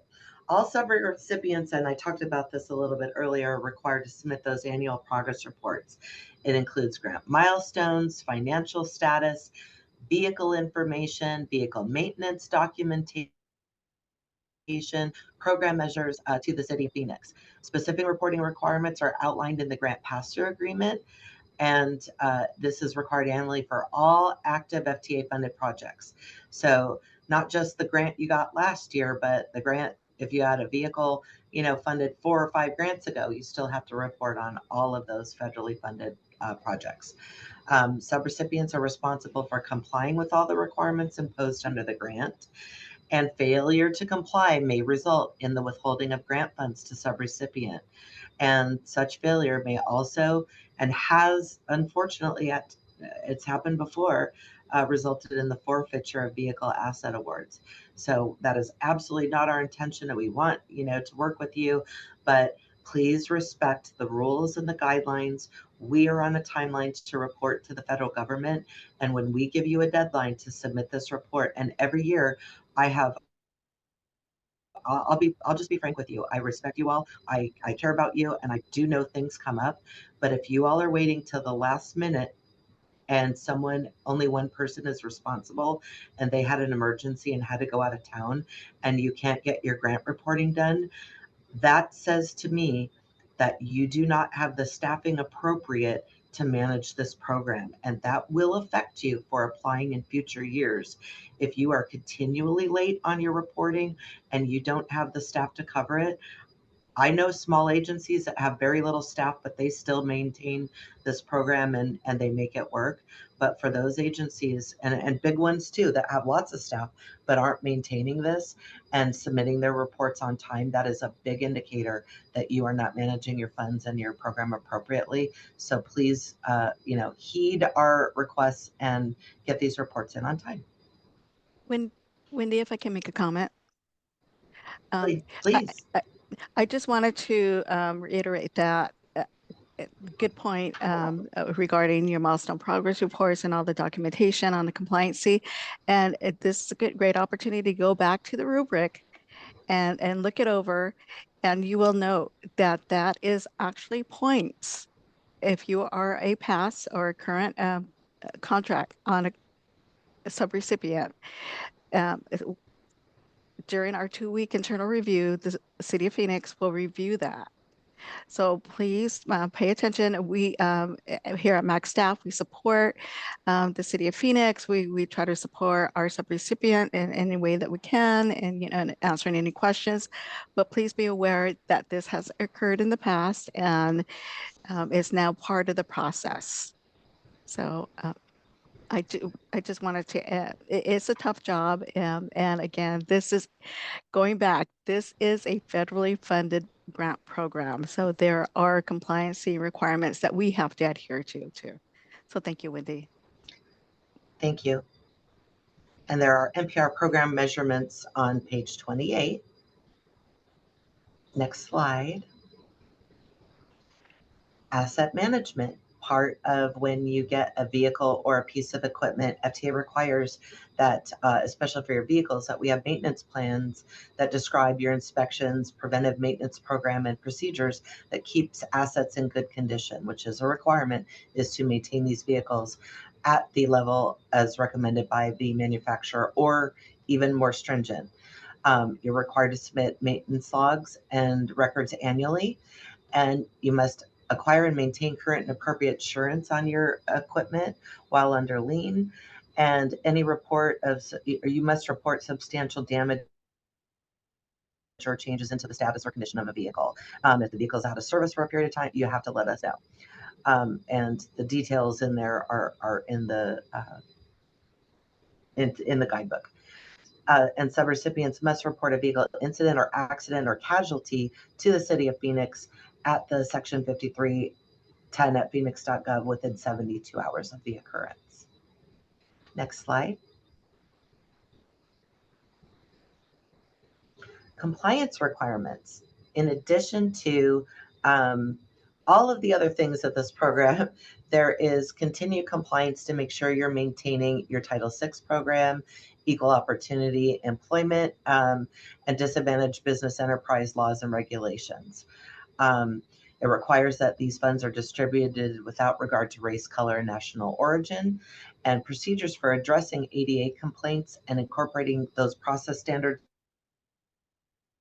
and requirement to provide prompt and equitable resolution to those complaints. The EEO program, if you have over 50 transit employees, has a cooperative agreement, and if received 1 million in capital or operating contracts, or contracts totaling over 250,000 in planning assistance. So our compliance Title VI folks, like right now, Antoinette Cooper is our contact on this. Many of you have worked with her to make sure that your Title VI plan is in place, that you're reporting, that you have, notices posted on your website, that you've got notices posted in your vehicles, all those good requirements. And one of the most recent notices is that we're going to be putting through oh, there's Antoinette. She popped up. Hi, Antoinette. Did you want to add anything regarding your program before I move on? No, you're doing a good job. I just wanted people to be able to connect my face with the name. Thank you. This is Antoinette, our fearless Title VI and ADA program coordinator, and she does a wonderful job and is, if you have a plan coming up, it's coming up, reach out to her in advance of her reaching out to you. Get it going, get it started. She'll give you templates. She tries to make it very easy. And there are, lots of guidance that she can provide you. So with that, I don't know what's on the next page, so go ahead and we'll see if, well, in relationship to the compliance requirements, one of the things that I wanted to make sure that you knew this year is that partially my fault, if you will, there are two drug-free, there's two requirements. There's drug and alcohol requirements for subrecipients, and usually those come into play when you are a transit operator or you have non-5310 style of service. So the drug and alcohol driver testing requirements and etc. do not apply to 5310. But one thing I was remiss myself in making sure that all of our subrecipients knew for the 5310 program was that there are drug-free workplace requirements. And so for those of you that don't have ADOT also as a designated recipient, you may not have had this program in place before. So Antoinette will be working with your agency to make sure that you have everything in place to meet the requirements of a drug-free workplace.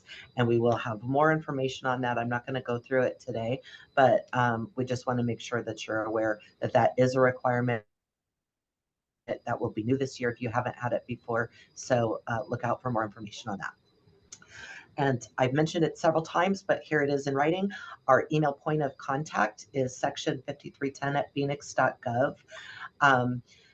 If you are needing to reach our compliance staff, they are ptdcompliance@phoenix.gov. We have some generic email boxes for a lot of our frequently asked questions and turning in paperwork and documentation if you're being reviewed, etc.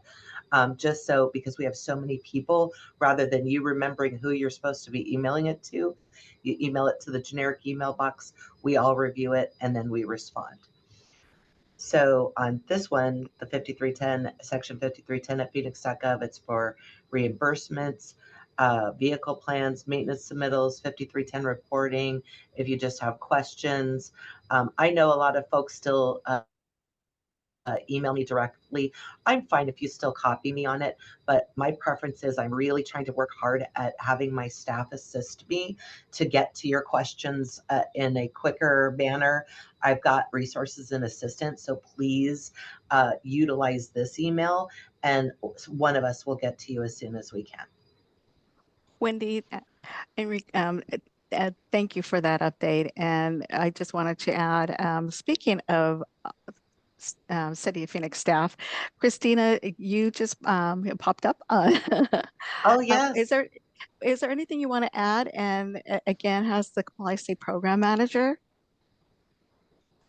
Sure. I'll add on to the Drug-Free Workplace Act. Just a couple things to keep in mind for FTA assisted awards.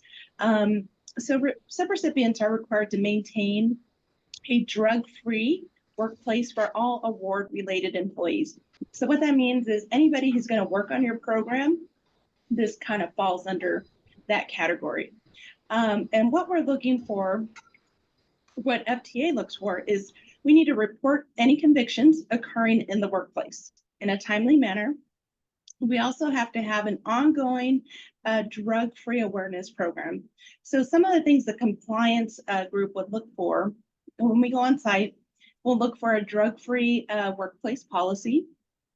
Some examples of awareness notifications would be like brochures, posters, informational bulletins. And we're also going to ask, was there any employees that reported any convictions during that period? So this is just some things to keep in mind, you know, as you work through the FTA assisted awards, that this program would apply. Thank you so much, Chris. We appreciate it. And in our regular 5310 subrecipient trainings, we probably will highlight the drug-free workplace coming up very soon.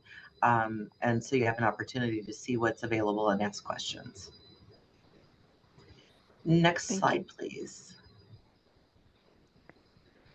This is my fearless list of staff. So all these folks can reply to you from this email. So all 5 of us. Eleanor Perez is our management assistant. She is working on our grant agreements and our following up when your vehicle insurance is expired and your SAM.gov. A lot of the day-to-day compliance, Eleanor is working on those. Stephanie and Vivian. Stephanie's the lead federal grants accountant and Vivian is the federal grants accountant. These ladies are working on your grant reimbursements, your funding, if you have questions. And Leticia is one of our, Acuna is one of our newest additions to the staff. And she is working underneath Stephanie and Vivian, learning a lot about the financial side of things, and then also working on assisting Eleanor on the compliance side. So you've got all of these folks, and I have my hand dibbled and dabbled in all of the activities.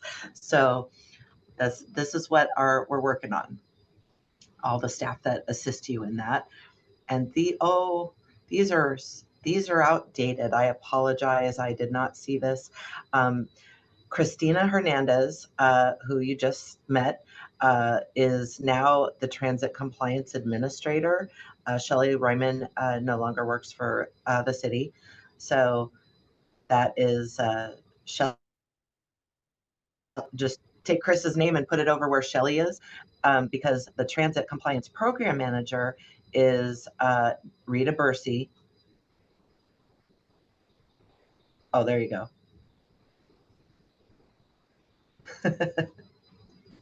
We'll work on it. There you go. And then she's the program manager. As a kid, add an H to that, Christina. Oh, yes, yes. And then, of course, we have Antoinette Cooper on the Title VI side. We can add to this, but all of those folks are the PTD compliance at phoenix.gov. So if you have anything regarding, if you have been notified that you're having a subrecipient review, if you have to submit documents, if you have questions about, you know, this program, the drug-free workplace, the Title VI, the ADA, any of those items, federal compliance is where you would send that request. Next slide. And there it is, civil rights. So you could just move your civil rights under the compliance tab and add Antoinette. Combine the two. I know they're separate programs, but ultimately, yeah, we've moved our staff around a little bit, and we've had some promotions and things of that nature. So we'll get that updated for you. Sorry about that. So we'll go on to the next one after that.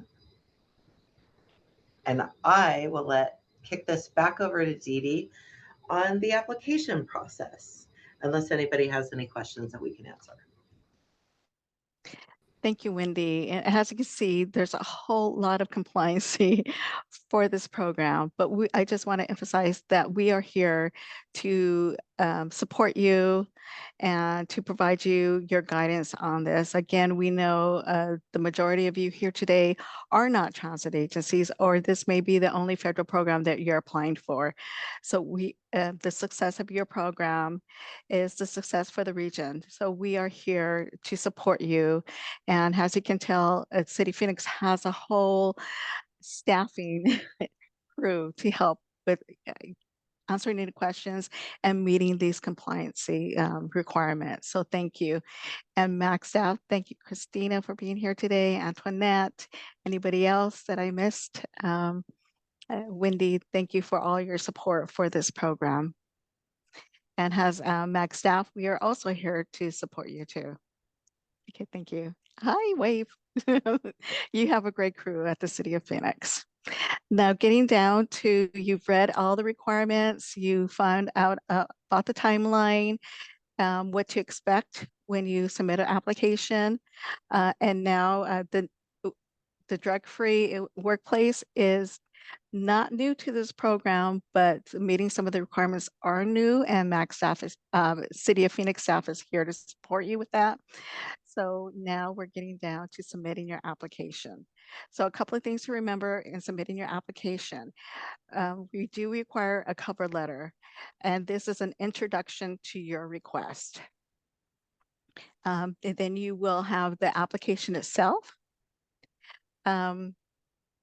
We do have applicant support that I had mentioned before, and that those are the one-on-one with the City of Phoenix and MAC staff in 30-hour increments. And then I will review items to remember, and then we will review the application in itself. Next slide. I do want to provide some more additional information regarding your cover letter. This must be on your company letterhead, and it must be signed by your agency executive director, CEO, or a person who is legally authorized to sign contracts.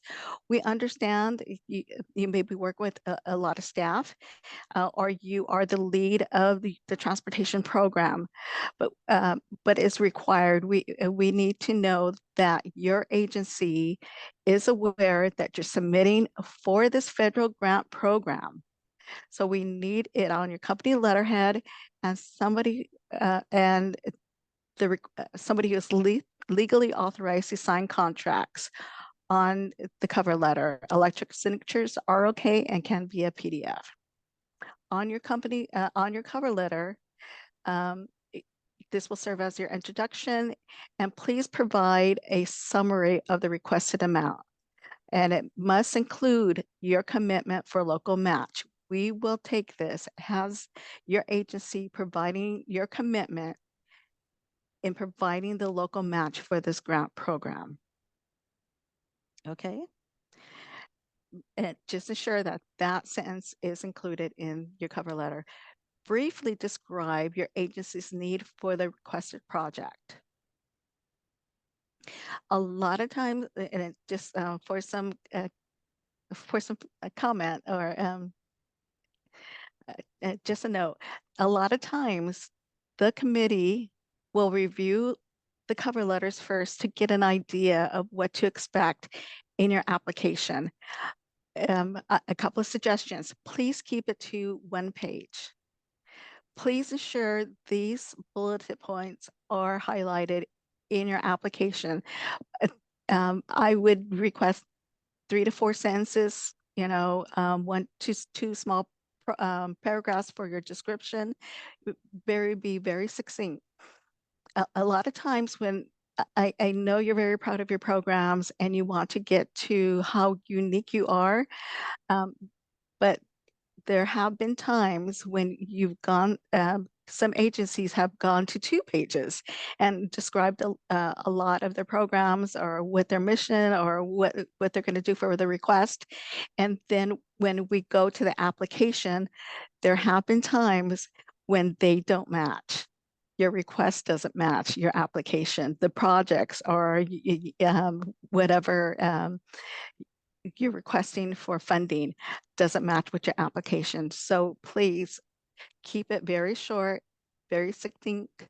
This is your introduction to the committee. They're going to be reviewing about 60 plus applications. So be very direct on this. Are there any questions? Okay. Next page, next slide. Application submittal, and this is in the handbook, is on page 19. Further information are on there. They are due Monday, February the 26th by noon. Applications will be submitted electronically, emailed to myself, and copied to Ezekias. And include as subject line your agency name, the year, and what application or what area you'll be submitting to. A complete submission includes the application in the original Excel format. And a lot of times, and I appreciate this, agencies will include the Excel and a PDF, but not the PDF alone. We request that we have the original Excel format. On the back end, City of Phoenix and MAG staff take a lot of information and we have to compile that information. And we can only get that when we pull the data right from the Excel spreadsheet.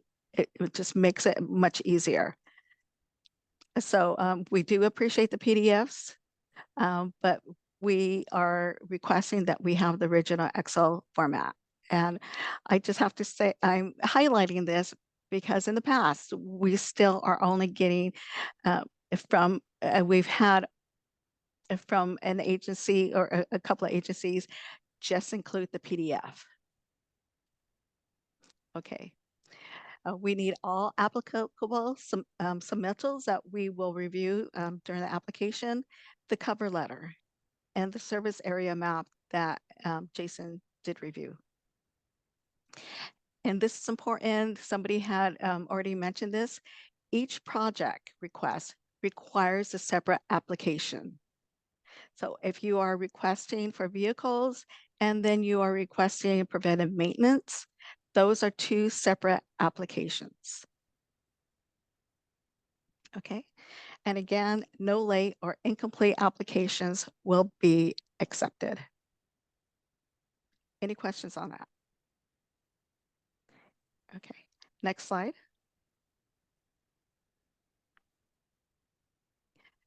Applicant interviews. I had mentioned that we will hold applicant interviews on the 23rd and the 24th.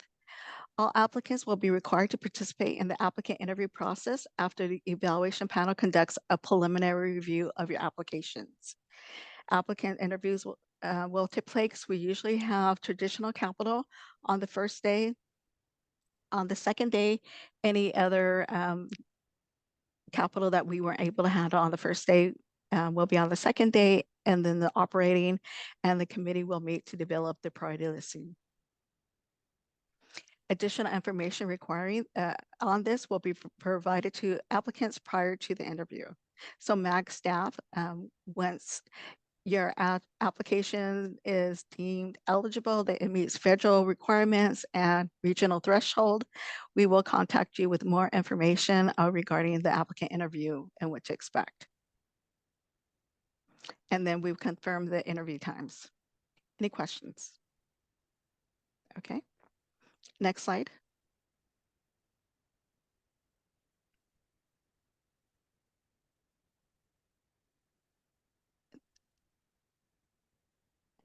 Applicant submittal. Certification assurance signature pages in the application can be printed and scanned, or you can use the PDF version provided.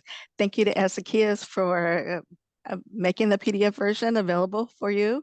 But yes, you can either It can be printed and then you can scan it back to us, or you can use your PDF version. Application requests must be forwarded, will be forwarded to the evaluation panel for review. Please ensure all applicable questions are answered concisely with sufficient detail. Again, the review panel will be looking at possibly over 60 application requests. Please ensure that the question is answered concisely with sufficient detail. Incomplete applications will not be accepted and will not move forward to the project evaluation process. No late or incomplete applications will be accepted. Okay, next slide. Applicant support. Again, the presentation and the materials provided today will be on the MAG website. Applicant technical assistance from MAG and the City of Phoenix by appointment only. Come prepared with your application and questions, and they are 30-minute increments. To set up an appointment, as a kid shared the link, and you can make your appointment there. Assistance with the application itself, I would defer to Ezekias. His information is here. You probably know him. You've received emails from him. He is the point person to answer any questions regarding the application. Okay, next slide. We had an extra training opportunity. Billy Parker, our subregional mobility manager from Chandler Gilbert ARC, hosted a Section 5210 application discussion workshop that was on January the 19th. We did move this prior to this workshop here, just to answer any questions. This was an agency time to get peer support, to ensure that this was something that you wanted to go into. Our subregional mobility managers also attended and share information, and the workshop materials are now posted and can be found at the link. Next slide. And just some information about our subregional mobility managers. We do have 4, Billy Parker, Justin McGregor, Andrea Williams, and Eric Pennick. Hopefully all of you are familiar with them. They are here to support you. If you have any questions, please, and even if you want to know more about them, please visit their subregional mobility managers website, or you can email the subregional mobility managers directly at the subregional mm@az.mag.gov email address. I know a lot of times after this presentation is a lot of information, I know, and you might think of something, or you are a little hesitant to ask us here today. If you would like some peer support, please reach out to our mobility managers. They're here to support you. Next slide. Frequently asked questions. We do have on our website a link to frequently asked questions. And these are questions that have been asked through our application process, not from this year, last year. It's the most frequently asked question. We will update this from the questions that were asked here today or asked throughout the whole process. So I would visit this throughout your application time. So some of the questions asked is, I'm having technical issues with the application. For assistance with the Excel document, Ezekias is your point person. I would reach out to him. And I would also note that he's doing a lot of monitoring of a lot of our dialogue regarding this application process. So I would just give him some leeway in getting a response back. But he is definitely on top of this. A question we got is, my agency is applying for the first time. I see that participating in coordination activities is a federal requirement. How can I best answer the coordination questions and find out more information? It is important to note, as a first-time applicant, that you must meet with MAC staff, Ezekiel and myself, before submitting your application, and we will review this requirement as a first-time applicant.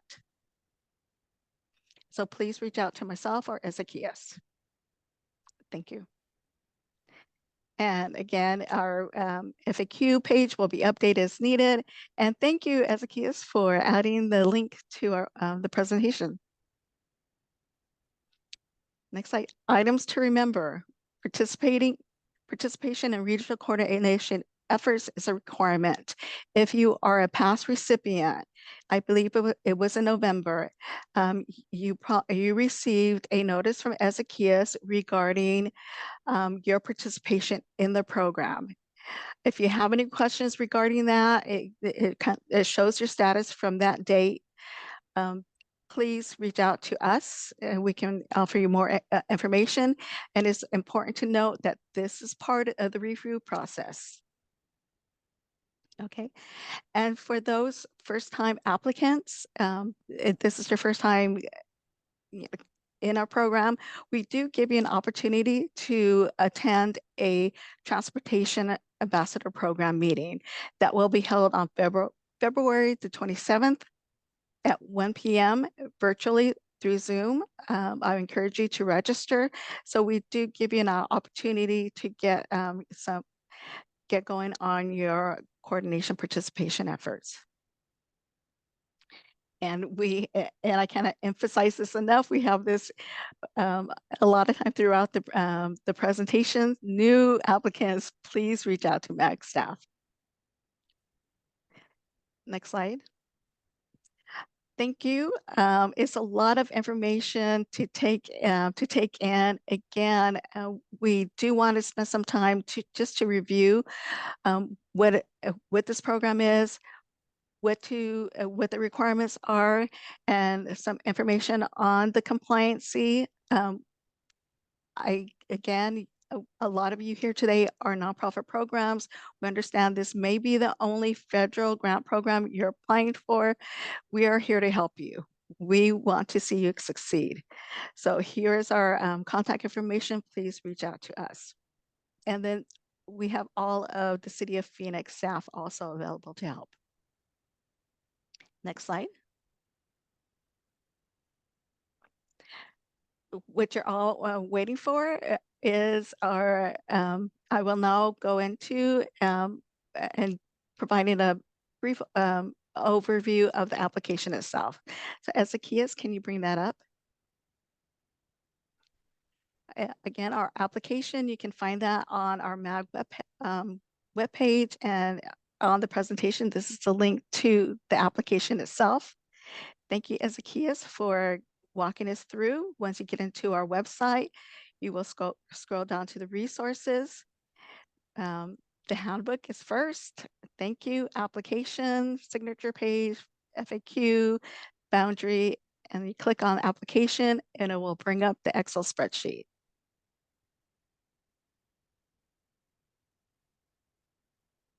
Okay. When you first open the application, you will have an instruction page. Please review the instruction page. It will give you, we have colored the application just to kind of highlight some items that will, that you'll need to kind of fill in, or maybe useful information regarding what that request is. And also it's important to remember that a score of 70% or more is required to move forward for awarding. To apply, you can download and rename and copy the Excel spreadsheet from the web page. Again, if you need any assistance, Ezekiel is the person that can help you through that. It is, and as you can notice at the bottom, the tabs, one is checklist, 2 is applicant information. That corresponds back to the rubric that I had that I reviewed earlier. So if you look through the rubric, the numbers and sections correspond to the tabs on our application. So the color scheme in the application itself, green identifies a cell for which data is needed. Yellow, this is a cell for which data is needed. That includes a drop-down list. So if you see a yellow block, please note that there's going to be a drop-down that you will need to select. Gray cells are grayed out and can be skipped. This is an application that is both for traditional and capital request. You will make your selection on your title page, and anything that is not relevant to the application or project request you're submitting will be grayed out. White in most cases are empty space. It is highly recommended to refer back to the handbook in completing the application, and we provide the link also itself. Also important to know is be very concise. Text entries are limited to a maximum of 2,000 characters, not to exceed 500 words. Again, this is going back to the review committee. They will be reviewing 60 applications, so be very succinct and concise in your responses. If a user enters the wrong data into a cell, like if you enter a number when we need a response for yes or no, an error message will appear. So we want to make sure that we make it as user-friendly as possible. And tabs 10A, 10B, and 10C, 10D can either be printed or scanned and submitted. And thank you, Ezekias. We are just putting out your information out there, your email address for any support with this. Okay, if we can go to the next tab, the title page. I would now like to hand this over to Ezekias to walk us through the application itself. Thank you, Ezekias. Thank you, Didi. And as Didi mentioned, the colors of the cells will indicate what you have to do on each one of these cells. And here is a great example of that. So every green cell is for you to write down an answer or fill out that cell. Everything in the yellow, you will have a drop-down option, and everything gray, it's something that you can skip. And you'll see that sometimes it's going to be in gray, and then once you do selections on the other options, you'll see that this will change colors for you to be able to fill it out. So for example, in here, you can have your applicant name. Different this year from previous years, we do have the option for you to select your application area, and I realize it might be a little bit smaller, so I'll make it bigger for everybody to be able to see. There we go. So we didn't have this option last year, but with the inclusion of the Phoenix West, Goodyear, Avondale urban area, now we need to separate the applications into those two areas since we have different funding available for each one of them. So you will make the choice in here as well. We'll go with Phoenix West, Phoenix Mesa, Scottsdale for this example, and then your application type. As Didi mentioned, we have different types of application types. We have for capital, mobility management, vehicle, equipment, and facilities, and preventative maintenance for capital. And then for operating, we have the exceeding ADA services, accessibility improvement to transit, and public transit alternatives.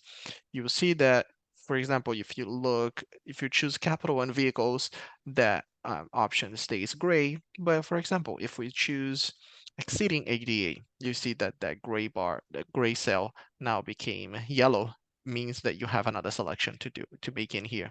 And here are your options. For each one of these options, you may be prompted to fill out the type of service as well. So just keep that in mind when you are filling it out, that your selections on a previous cell might change the colors of future cells. All right, let me go now to the checklist section 1 of your application. In here, it's a checklist to help you follow the sections of the application. This is a requirement for you to fill out as well. So we know that you reviewed the application and all the requirements for the application submission, and this is a required part of your submission. So let's say you reviewed the first part, which is the checklist and cover letter, and you have that ready. You go over here and you say yes. And you're going to do that for each of the sections. The only sections that you will not select on your checklist are the ones that don't apply to your application. For example, if you are applying for mobility measurement position request, you will select yes for section 5. We don't expect if you answered yes to 5 and your application is for mobility management that you will fill out any of the 6 and 7 sections, because you can only apply for one application per file. So you can apply for multiple applications, you can submit multiple applications, but each application file will be only for one application type. So if instead of section 5, you are applying for vehicles, it's your first application and you are applying for vehicles, you're a new agency, you say yes to that one, and we don't expect you to say yes to 7 or 6B and 6C or 5 in that situation. And section 8 and 9 section 8 will apply to everyone because those are coordination efforts. Section 9 only if you're requesting vehicle or preventative maintenance. Section 10A and B will apply to everybody. Sections 10C and D just to certain applicants. We also use the checklist to help you visualize the attachments that may be applicable to you. One of them, as was mentioned earlier by Jason, is the mapping tool. So make sure that you create that PDF, and once you have all the attachments, you can also select yes. This will be a great help for you to make sure that you have all the required documents that you're applying. Once you complete each one of these sections, you can click in yes and move on to the next one. New applicants have some extra documentation that also needs to be submitted in here as well. And this is our section 1 checklist. Section 2, applicant information. That's where you fill out all the information for your organization, the same ID as Wendy mentioned, that unique identifier ID, unique entity ID will be put in here, the legal name of organization, and the contact information depending on the position of your agency staff. These are going to be the people that we'll be contacting throughout the application and procurement process. So keep that in mind. Yes, Yes, it's Wendy? Wendy. I just thought I would note for those brand new agencies that have never received federal funding before, they may not already have a SAM ID. So that could be left blank in the event that they're new and they haven't applied yet, because they would only be required to register if they were awarded funds. So after they're selected, they would do that. And then once they have that set up, they would send us the copy of their number. Thank you for that, Wendy. Thank you for noting Sure. that point. All right, this is our section 2 applicant information. Please fill out for all of them if you have all of these positions available for you, because this really helps us communicating. And if you are a long-term applicant, you've been here in the past and you had staffing changes, this also helps us update our database so we can properly contact you in need of when we're in need of communication. Then we have the experience tab. This you're going to go a little bit more in the details about your organization. And Didi? Sorry, as a case, if you can go back to the applicant information, and we can see where we have a space for agency official, financial contact. This is all information that we need and the city of Phoenix needs. Transportation contact, person responsible for the fleet and accepting vehicle deliveries, especially if you're requesting vehicles. We need to know who to contact once we get that procurement. Vehicle title, if applying for vehicles, please fill out the information for the vehicle title.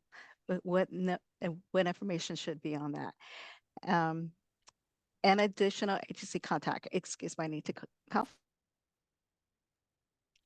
Guillermo had asked a really good question about, like, hey, I would need to, I need to be contacted, if you have any correspondence regarding the application. This is where you would put any additional agency contact person that needs to know about your application. So Guillermo, this is a space for you.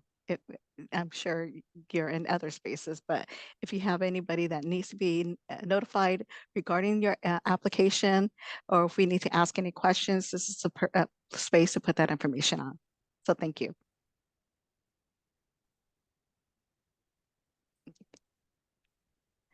And Ezekias was just going to do an overview of the description. Oh, experience. Thank you. Right, exactly. Thank you, Didi. And in here, you're going to explain a little bit more about the experience and capabilities of your agency.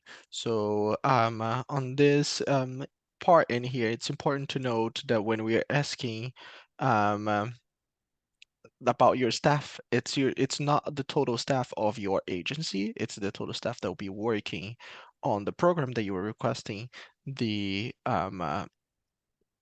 the project funds for.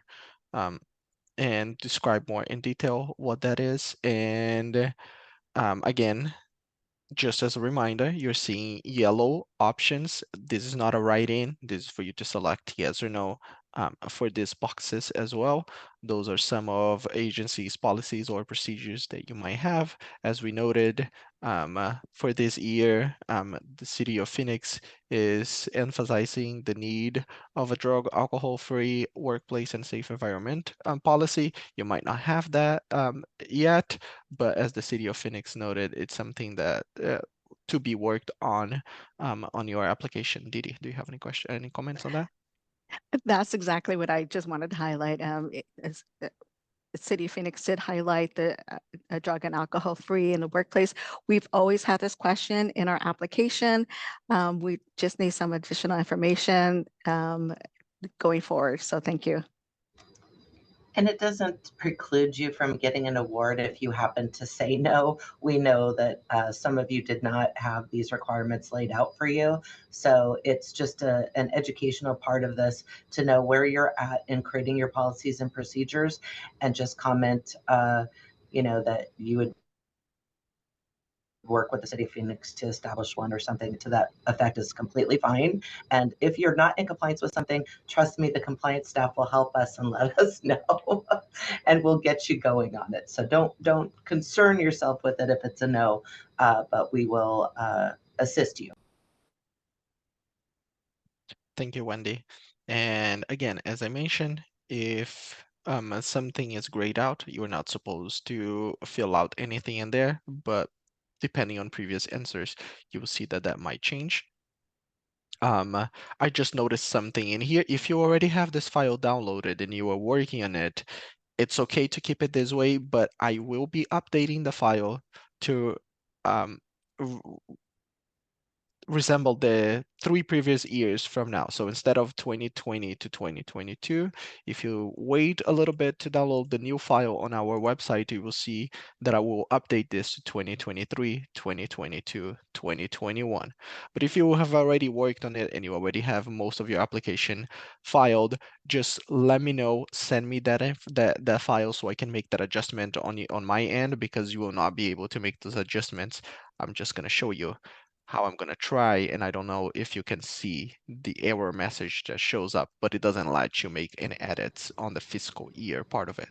But I will make the changes on that.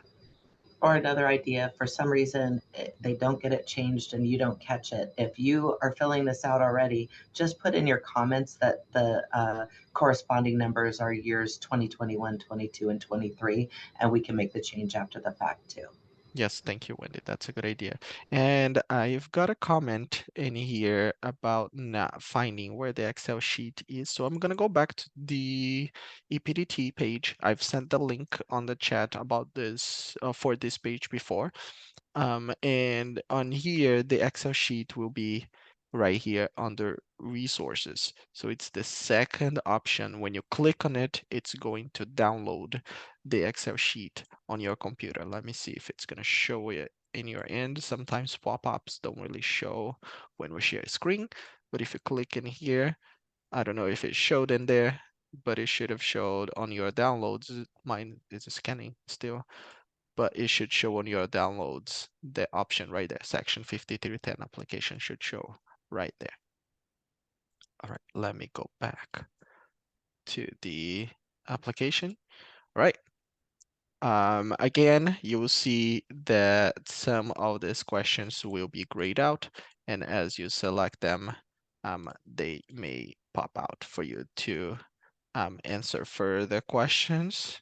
I do want to point out this one, since it was something that was also covered in this meeting today, talking about awarded funding that has been yet to be expended. All right, so if you have those, they have to be filled out in here. And as Didi and Wendy have mentioned, they will be taken into consideration about the feasibility of your application and how how your agency is using the funds that you're receiving in the past. So if you have any funds available, if you are a current subrecipient that have unexpended funding, that's where you're going to put that information in there as well. Didi, any other questions or comments in this section? No, I don't have any comments. I think you're doing a good job. Again, going back to your staffing, and we're just highlighting this before because we caught it in the past, about the number of staffing on your transportation program. That includes any full-time, part-time employees, volunteers, and we've mostly noted it for those volunteer programs that you've not counted your volunteers. Please be as thorough as possible. This is a section that the committee will look at to ensure that you are able to adhere to the program requirements and it's sustainable and you have enough staff to move forward with it. So thank you. Thank you, Didi. So let's go to description, and it's section 4. Just a few comments in here. One of the comments is something that was discussed on our Subregional Mobility Managers Q&A workshop. Be specific and explain in detail each of these questions, and make sure you differentiate between your agency and your program that you're applying for when you were explaining and giving your answers in here. Because what happens is some agencies apply for multiple applications. They are doing vehicles, preventative maintenance, operating, for example, and then they have very similar answers in every one of their applications on the project description. This is each project description. Each of your applications should resemble the description of that specific project that you are asking for. I get it. Maybe you're getting a vehicle and preventative maintenance, and they are both for the same project, but your vehicles will serve that project in a different way that your preventative maintenance will serve that same project. So make sure that you apply these questions, you answer to these questions based on each one of your applications. This section is very straightforward. The only thing I want to point out in here is when you come to provide your demographic, if you as your agency gathers this information, you can just put that information in there, but that's also possible for you to put the information on that map that was created.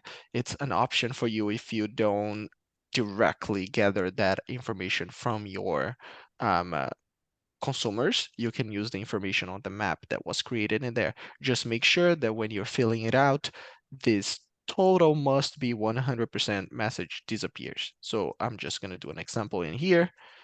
You see how it didn't disappear because your total was just totaling up to 6%, not 100%. We need that to total out to 100%. When that message disappears, it means that you filled out this correctly. So keep that in mind. And that also here, when we're looking at service hours, if you say that your service hours for your vehicles will be used 24/7, you click yes, nothing else is needed. However, when you say no, then you will apply what is the start and ending time of that program.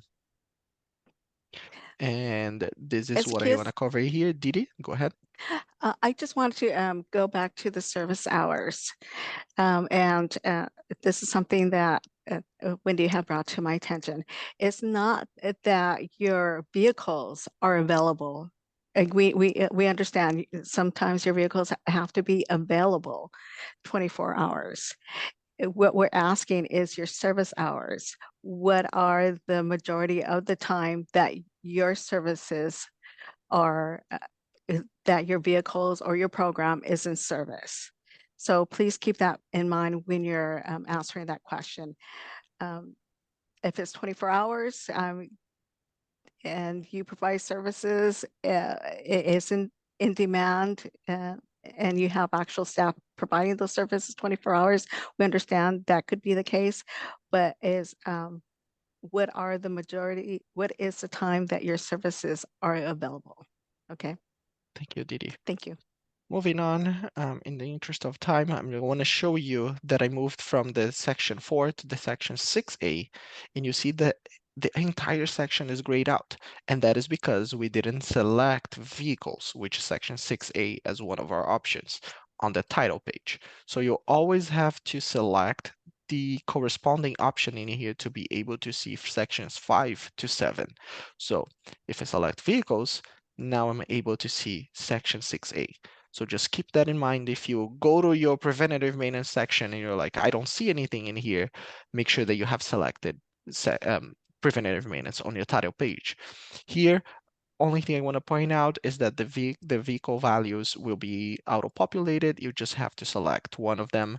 Once you do, the math will be made here for you. If you select multiple, the final total request will also be filled out here for you as well. And you'll have a second option if you cannot get a cutaway, a raised roof with lift. This is not going to populate in here. It's just your second option in there. But just keep that in mind when you're filling out your request for your vehicles. Didi, any comments on the vehicles section before I move on? I don't have any comments. If we can scroll down, just note that for this application process, we have 5 slots for vehicles. You can request up to 5 vehicles through this process. Please ensure that you're indicating whether this vehicle is an expansion or a replacement. We have the information if it's a replacement of an existing vehicle. Please note that. Passenger trips, it's something that we've gone over before.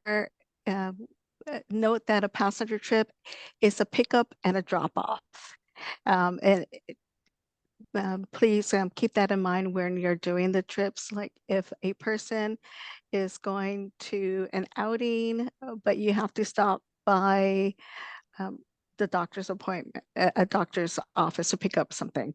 So that would be one pickup and drop off at the doctor's office, and yet that person has to board after they pick up their prescription and then go to their final destination. That's 2. So just keep that in mind. Even though it's one trip to one place, if you do a stop, it counts as a pickup, drop off, pickup, drop off, pickup, drop off. Okay, thank you. And also, I want to highlight, and it's very important for the city of Phoenix to know the address. We just heard one person say, oh, we have an agency, but multiple locations. Please include the address of where your vehicle will be housed. Thank you. Thank you, Didi. Other than the vehicles, I do want to point out we made some changes for the requests of operating requests. So let's just use, for example, here, volunteer driver programs. So public transportation alternatives volunteer driver program, that is Section 7C. One major change in here is that since we talked about the line item budget, that Wendy was saying that you will only be able to request a reimbursement for the budget items that you've put on the application. Here we have an option for you to select one of these. Those are this is a list of the most common items used for reimbursement of this type of application. However, we might have not been able to foresee something that you wanted to add. So you also can use the other option and then describe it in here, as well as you can describe in more details each one of your options. So you can select driver certifications and describe what those driver certifications but line item on your budget is, and then put the total number in here, that the cost for your program, and then you will automatically calculate. So use 1,000 as an example, it will automatically calculate the cost, the federal cost and the local match. One other change in this area, and these will apply to all of the operating requests, is that also based on those changes on the indirect costs and the federal negotiated indirect cost and the de minimis, is now, instead of just having that option available for you to fill out, we're first going to ask if your project will use indirect costs. And if you say yes, you'll see that now the indirect cost table opens for you to be able to answer a few more questions and then fill out what is that total indirect cost. So you will select if you have the federal negotiated indirect cost rate or if you're using the de minimis, as Wendy mentioned earlier. If you do select the minimis, also, as Wendy mentioned, you will have to fill out the form 10D. That is the only instance that an applicant will need to fill out form 10D. And I will show where to find that form in a minute. And then you'll fill out the rest of these options. If you are using a de minimis, as Wendy also mentioned, you will just fill out with 10%. On this part in here, but if you have a federal negotiated rate, you will have to put out what is that negotiated rate in there. If not, 10% following the de minimis rate. And finish filling out this information in here. As I said, here you fill out 10% if you're doing the de minimis, and then finish the other questions. And then you will have this reminder for you here for you to fill out the form 10D. The form 10D, for those that do select the de minimis option in there, will be both available at the end of your application file. As you can see in here, this is the form 10D, and this will also be grayed out if you don't select de minimis, or it will be on the PDF document that I'll show you in a bit, where it is for everybody. Next, Didi, any questions on section 7C or all the operating requests? They all gonna look like this. I just wanted to say thank you to Hezekias for making all these wonderful changes to the grant application for us. So you did a wonderful job in making this super easy. So thank you, thank you, thank you. Thank you, Yes, I Wendy. agree. Ezekias did a great job on making it more clearer and user friendly. So thank you, Ezekias. Coordination, section 8. I just want to review the questions, and actually this is where most of your points will be coming from. It's a federal requirement that you participate in coordination activities. So if we can go to the top, and the coordination activities, I just wanted to describe, please describe your agency's participation in transportation coordination activities. If you're a new applicant, describe that you met with the MAC staff. So this is where you would describe, you're attending workshops, you're attending the TAP meetings, you're attending our focus groups, you're providing the responses to our survey. Next, can we go down to the next question? Then we ask developing partnerships. What are you doing? What has your agencies done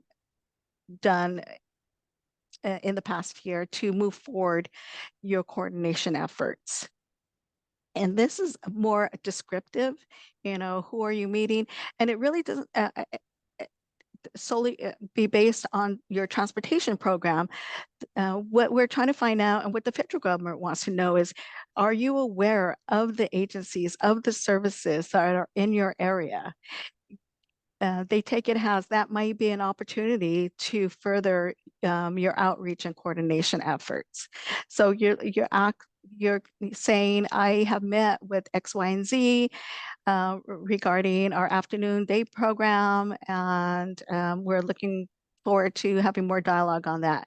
I would note that down here. When agency in the past didn't say they were doing outreach, but the agent during our interview time, the agency before them and the agency after them said, oh yeah, we're talking to XYZ regarding this program. So they failed to mention that themselves, but they didn't mention it because it wasn't regarding transportation, but the other agencies consider it, reaching out to them and collaborating them and opening that discussion. So just remember that. And then on the next box is list the names of the other agencies and your impact. So you're saying we reached out to an agency to talk about our day program. Here you would say we reached out to QRS and we're going to continue our discussion regarding our day programs. Okay, next, if you can move down. And then what are your coordination activities? Do you send drivers to trainings held by other agencies? Yes or no? And please don't be hesitant to say no. If you don't, let us know why you're not doing that. And maybe we can help and support, or do a training or look into why our regional agencies aren't able to do this. And then addressing the gaps. Thank you, Ezekias, for highlighting that. If you click on the link, that will take you right to our coordination plan. And I forget what page it is, but in our coordination plans, we have a list out of the strategies. This is something that's federally required to know that your project addresses a strategy in our coordination plan. Can you bring that up with the strategies on it really quickly? If not, if you have any questions regarding this part, email me. I can help and guide you through that. Next page. Can we, no, just a list of the strategies. I think it's like the third page. Going up, page 3. We're going up. Here we are, list of the strategies. So we have something for expansion, replacement vehicles, for those agents, particularly for the Avenue Goodyear, if you have a program going where there's very little transit infrastructure, and you're doing an alternative transportation program. This is where you were going, mobility management. Our long-term strategies, we're looking at how we can look at possibly supporting a dialogue on coordinating all of our transportation. So if you're looking for the strategies, it is listed on page, I think it's the first page in the application, but on the website is page 3. Just refer that to it and the strategy. This is a federal requirement. If you need help with that, let me know. And then describe your agency's plan to outreach to other agencies on new coordination activities. It's important to know for those that applied in the past, we give the evaluation team a summary of what you wrote on this page for the past 3 years, and they will review for their process if you're making some additional outreach, if you are moving forward your coordination efforts. So we will give them, describe your agency's plan to outreach 3 years of that question if you're a past recipient. So keep that in mind. But Ezekias had mentioned, be very cautious about cutting and pasting from previous year's application, this is where a lot of the evaluation team will find that an agency had cut and paste from the previous year's application. They want to see movement. The federal government wants to see movement. We're even requested, we need to address that movement during our federal review of what we're doing more. Okay, and I believe, is that the last question on that page? Is the key, so if we can scroll down. Yes, it is. Okay. Again, coordination is a big chunk of the points for your application. If you have any questions, please contact me and I can walk you through that. Thank you, Zacchaeus. Thank you, Didi. Last tab, section 9, it's your vehicle inventory. On this, it's important to mention that if you already have section 5310 vehicles, you will put them in here. But if you also have non-section 5310 vehicles, they should also be included in here. We just want to have a better understanding of your entire fleet, not just the section 5310 vehicles that you have on your agency. Last thing I want to mention are those 4 tabs for section 10. They are all in here. You can print them out of the Excel sheet and fill out and sign. But I have an easier way, and then that was already mentioned earlier, for you to do that. So if you go back to that page where all the documents are, you will see the signature page, certification and assurance, and lobbying PDF. That page will include all of those 4 documents that needed to be filled out and signed in an easier way for you to do so, because in here you just have to write down the information in here. For example, here, my name, my title, the date, and then in a PDF, you can sign it virtually through your Adobe or any other software they use for your PDF, or then you can print these pages and then sign. But that's a much easier process. You feel free to use the Excel file if you would like to use that instead, but you can also just use this instead to make it easier for you. And with that, we covered all of the topics for the application document, and I'll get back to you, Didi. Thank you, Zacchaeus. I just want to go ahead and remind you that for the signatures, we, even though Zacchaeus is a great, he is the go-to person for this whole process. He's worked on this, he's worked on the application, but if he were submitting this application, if he signed it, that is not acceptable. It has to be our director who signs it. We want to, or somebody who is legally, it can legally sign for your agency. Again, this is a federal grant program. We need to ensure that your agency and everybody involved understands they are going to enter a federal agreement and they are accepting these federal funds. So even though, I'm repeating this because we've had a couple of instances in the past. We understand you are the lead to this program, you know it better. You know, you're doing all the compliancy, but we need to have that person who is legally able to sign for your agency that can enter into a federal agreement. Also, Zacchaeus did show the pages on commitment to strategies. In that, you are stating, and Zacchaeus, thank you for bringing that up, the commitment to strategies. You are stating that once you receive, you're applying for through this program, that you understand that you need to participate in our coordination efforts, that you are complying with all of the data requests.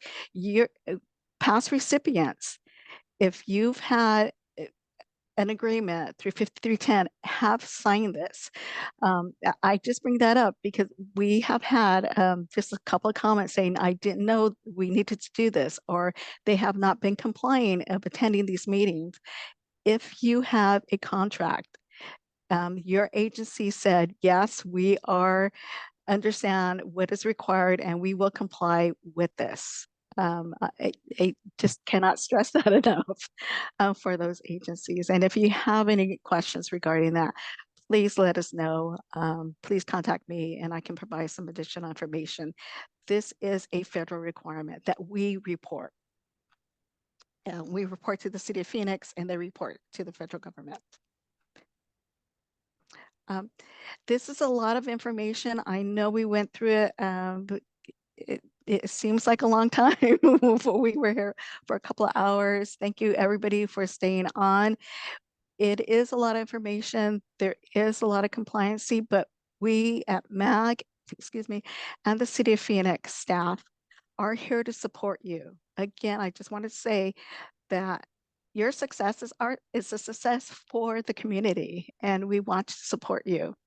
And to put it quite frankly, we want to give away this money. It's a portion to our region. We want to give this money away, but we also want to be very good stewards of these federal funds and ensure that we are meeting the grant purpose and we're meeting compliance.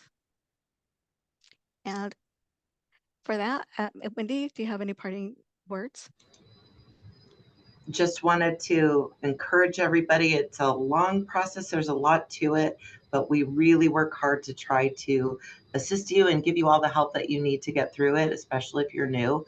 So we look forward to it. Apply, apply, apply. We're here. Okay, I'm going to say that again. Apply, apply, apply. Remember, 2 funding pots. Avondale Goodyear area, their own apportionment. Phoenix, Mesa, Scottsdale, we have our own apportionment. We want to give this money away, but we want to be very good stewards in providing this money. Thank you to Ezekias and to city staff for your support always through this process. It is a long process. We are, we kicked off in January. It will go through April, and then you'll receive your notice in June once our committee approves it. And then hopefully in March, the federal government will not only just say, here's a check, they will sign the check. Well, they signed the check in October when you receive your grant agreement. So we hope to find out how much that is for sure. So apply, apply, apply, please. Ezekias, any last words? I just want to say, if you have any questions, feel free. Always reach out to me. I'm always available. If it's with the application, with the handbook, with the other materials, with the service area map, I'm always available to answer any questions. Don't leave it for last minute when you're trying to submit the application and it's close to the deadline and you don't know how to get to something. I'm always available and I'm always happy to help with any questions you have about the application. And with that, I want to say thank you for your time. Thank you for the necessary and important services that you provide to our community. However we can help support that, we are here for you. So thank you and have a great afternoon. Ezekias, Yes, I'd be emailing this presentation out. yes, I will be emailing this. Okay, thank you.